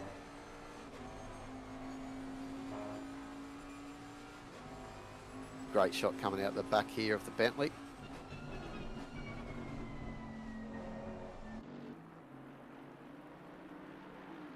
Don't the Formula Ones sound really good through here when they go over the ripple strips?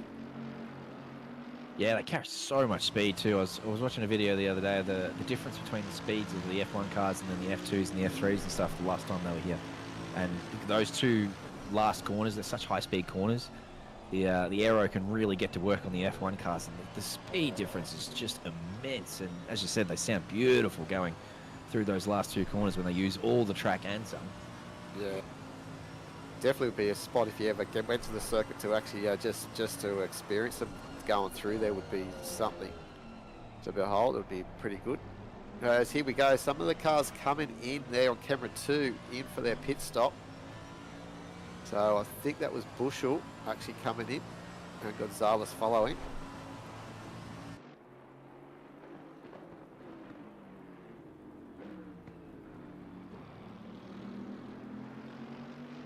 I'd say that these guys will maybe look at pitting, in the next few laps, I reckon. They probably won't take it right to the end. As you said, they won't change tyres. They'll just come in for their stop. They have to dump a little fuel in. Is that it?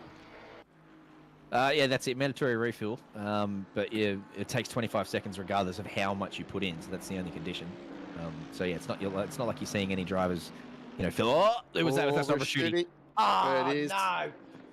It's not getting good for him. Oh, I think we got him through the first half of the race clean. I think that was us. I'm taking credit for it. Yeah, definitely. So yeah, looks like the rain has now stopped. As here we come. Pease is in. Tell you what, that's a nice pit entry there from Peach too. Carried a lot of speed up to the line and then just got on the anchors beautifully, and was probably doing 50 as he crossed the line and 51 before he got there. So he's just absolutely nailed that pit entry.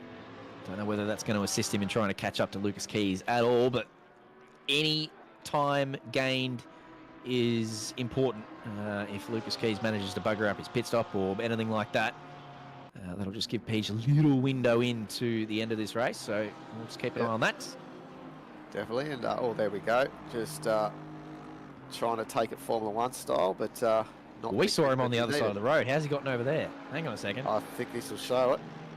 What are we doing, Stefano? He's just given up on life there, I think.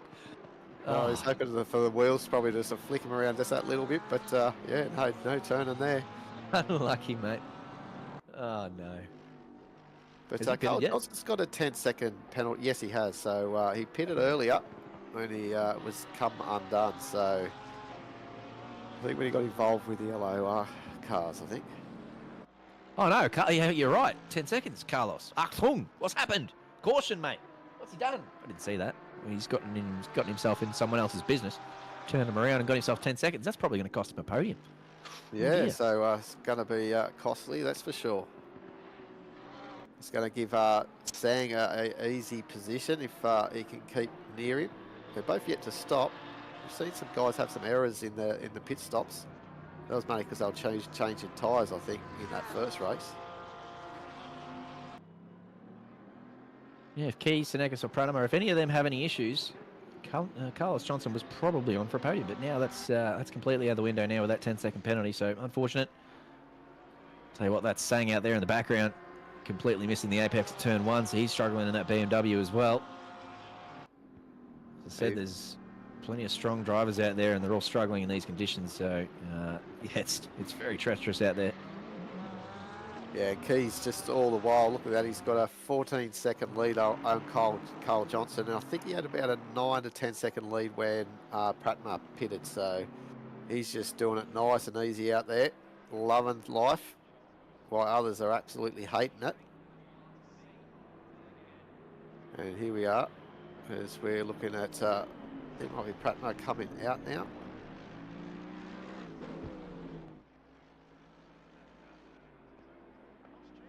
So he's behind Sonicus.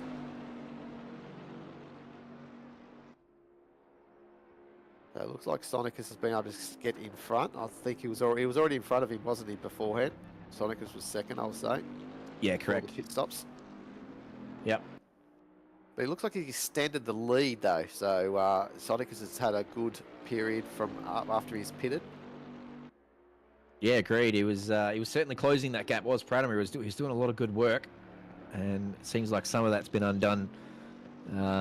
Maybe not necessarily by Pratamo's own doing, by the way. As I said, we saw Peach enter that pits with full professionalism. He absolutely nailed that pit entry, and people are surprised by how much game time you can gain in the pits. So both on entry, getting your pit stop right, and then obviously on exit as well. All of that matters, and you can very easily gain 3 or 4 seconds on your competitors by getting those pits right. So I'm not sure how much ACC Pratamo has done. He's clearly got the pace. I don't know how much pit stops he's done, though, and maybe that was the cost of some of that time.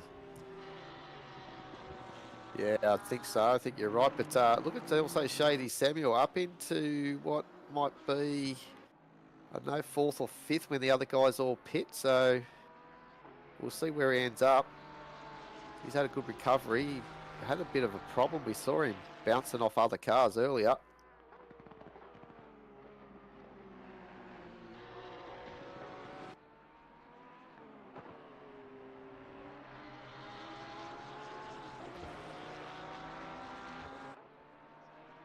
All the so, he'll probably find himself up in the top 6, I'd say, by the time we get these guys pitted.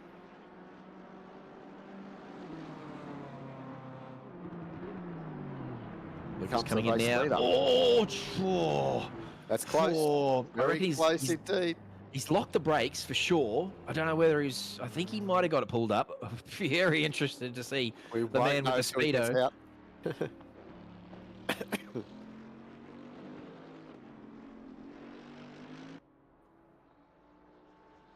Well, we'll see when he comes out of pit lane if he got any sort of penalty whatsoever. He might have been okay.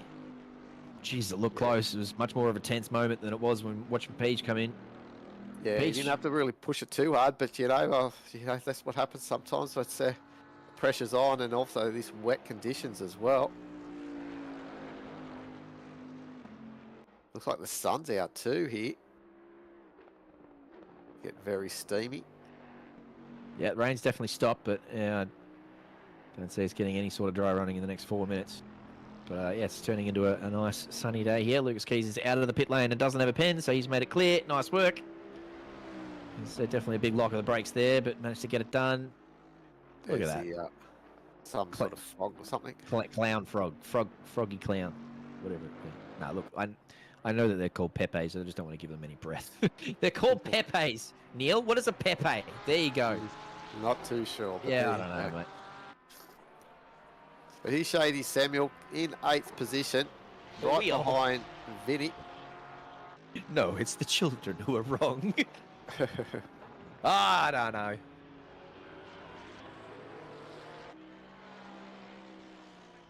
On board with Shady and camera 2 there, and you can still see, I don't know if you're driving bonnet cam or not, but Shady's not going to be able to see anything. He's in the cockpit because it's even with no rain, it is still spraying up a storm. It's a very good looking track. Austria. It's in the hills here with all the trees and the rainforest. It's just a beautiful track. Oh yeah. A gorgeous part of Austria. And ACC obviously doing it a lot of justice. ACC is a very good looking game. Shady's he's not surely still on dries, is he? He would have pitted early on and got those wets, but his hands are all sorts of crossed up as he looks like he's going to pit 20 from Tarks. Speaking of crossed up, oh, he's managed to catch it, but Christ, I thought he was going to smash into Shady there. He's managed done to well. catch it. Absolutely. To keep it going straight, because as you said, if that end came around on him, there was a good chance that the Ferrari might have seen the Porsche in contact. But no, good move there by Shady. Put a bit of pressure, he was catching. And obviously Vinny just crumbled a little bit. Here we go.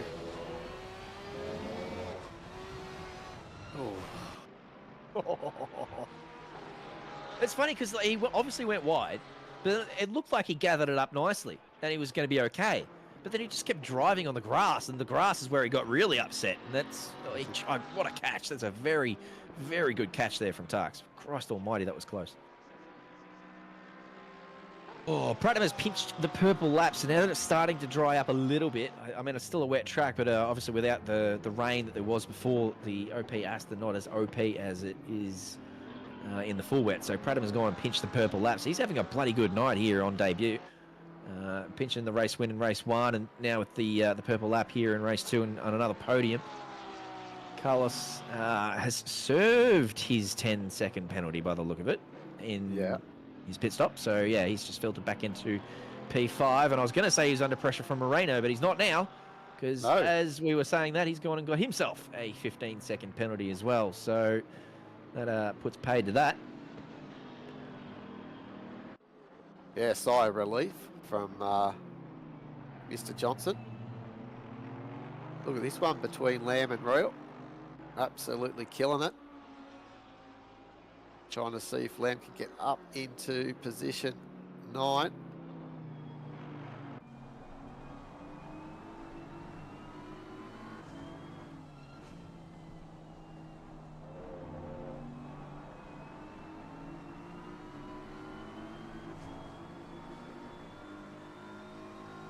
Top 10 here for Mike Reel too, as we have a look at Lamb, chase him around. These guys fighting for what is probably going to be P8 once Moreno's penalty filters down. No, it's only 10-15 second penalty, so I think these guys are too far behind to make any real threat on that. So it is a fight here for P9 as we come around on what I think is going to be the final lap. Where's the leader at the moment?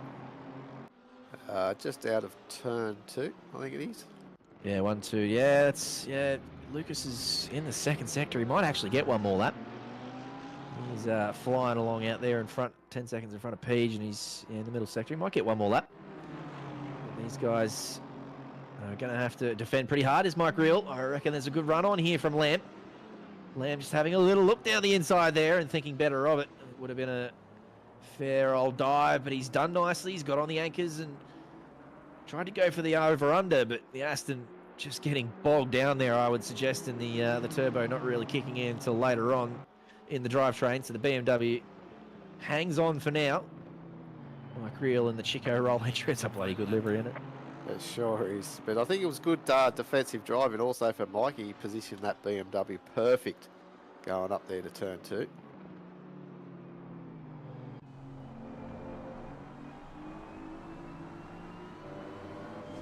As the leader is on the last lap.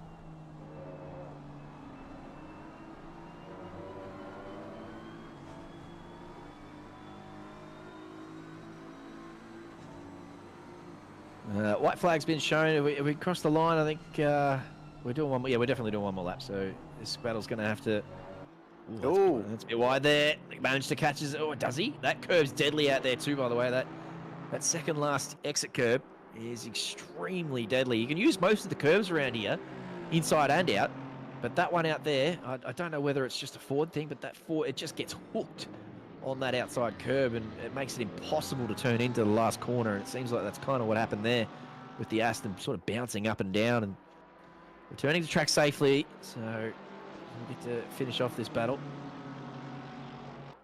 Staying here with Moreno in tow, but yeah, Moreno with that 15-second penalty is not surely going to dive down the inside there. He had a little look, but wasn't close enough.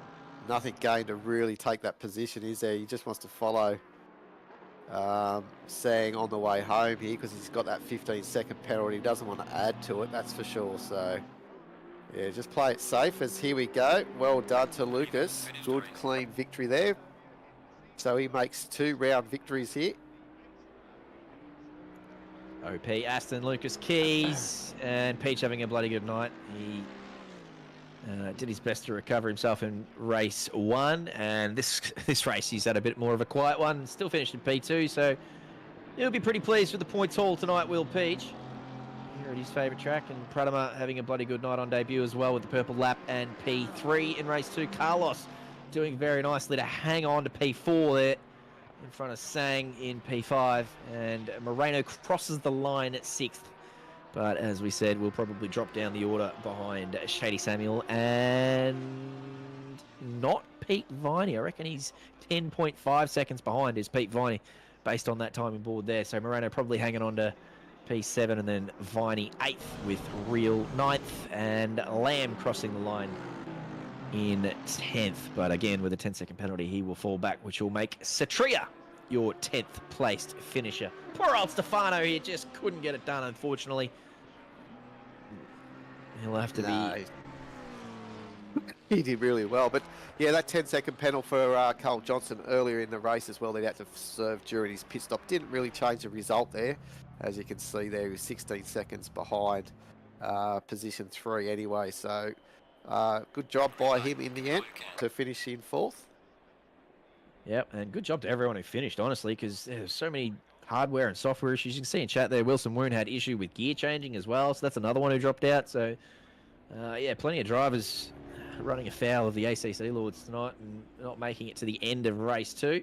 So if you did finish, yeah, bloody hang out on that. Pratama is the winner of race 1. Did bloody well here and also pinched up the purple lap with Senekis in P2 and Keys in P3.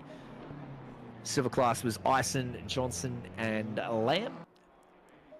Pro-Am was led by Pete Viney, Angelo Gonzalez P2 and secondary Pete Chalmers in P3, and Herbert the only Am has absolutely stormed away with the Am class victory there. In race 2, Lucas Keys was the winner and by quite some margin did bloody beautifully out there in that OP Aston with Senekis P2 and Pradama P3 along with the purple lap there for him, so a nice little points haul. Carlos Johnson took the Silver Johnson win and Real Satria followed him along with Viney P1 in the Pro-Ams, Soapy P2 and Angelo Gonzalez P3, and again Herbert with the double AM class win tonight. Awesome. Split red in the books. Our man Mike Reel out here doing the compulsory Mike Reel donuts at the end of Split Red. We thank him for that. We thank you, chat, for joining us this evening, and I thank you, Neil, for joining me. It's been a bloody pleasure with you, man. Yeah, it's been a very good one as well, JC, and we're looking forward to next week as well when we go to Indianapolis. What a circuit that should be for this Sprint Series on Octane Online Racing. Yeah, absolutely. We don't get to do much racing in Indy, so I am looking forward to it. It's not everyone's favourite track, but I think it's a little overhated, so I am looking forward to going there, and it's a track that not many people have done a lot of laps on, so it's another one where we might see some mixed up results. But yeah, looking forward to getting off to Indianapolis next week. Of course, we've still got the North American split coming up tomorrow lunchtime, so if you're not doing anything tomorrow on lunchtime, then tune into the North American split with Nick and Moan. And then Saturday on the 15th of June, we've got 90 at Nords with Shawnee Muller watching on. The great man still laid up and getting better by the day. That's good news for all of us. So we're just going to go rock out on the Nordschleifer and turn up in a Porsche GT2, GT4, the GT3, any Porsche you bloody like. Get registered. As I said, it's not a show up and race, this one. You got to go and get yourself signed up, but bloody do so, because all of OOR's best and brightest will be there on Saturday night, as I said, racing for Muller. But until then, I think that'll just about do us. Neil, your thoughts? Mate, I just hopefully a dry race at Indianapolis is what we're wishing for, but sensational round, I think, this one in the wet. They all did really well. Obviously a bit of attrition for that final one, but yeah, really looking forward to Saturday's race as well for at Nords for Muller. So get on board, guys. Absolutely. All right, my name's Jamie. That's been Neil, and thanks to Ben Hickner behind the cameras as well, and to our race directors and stewards as well. We'll see you next week. Ciao, ciao.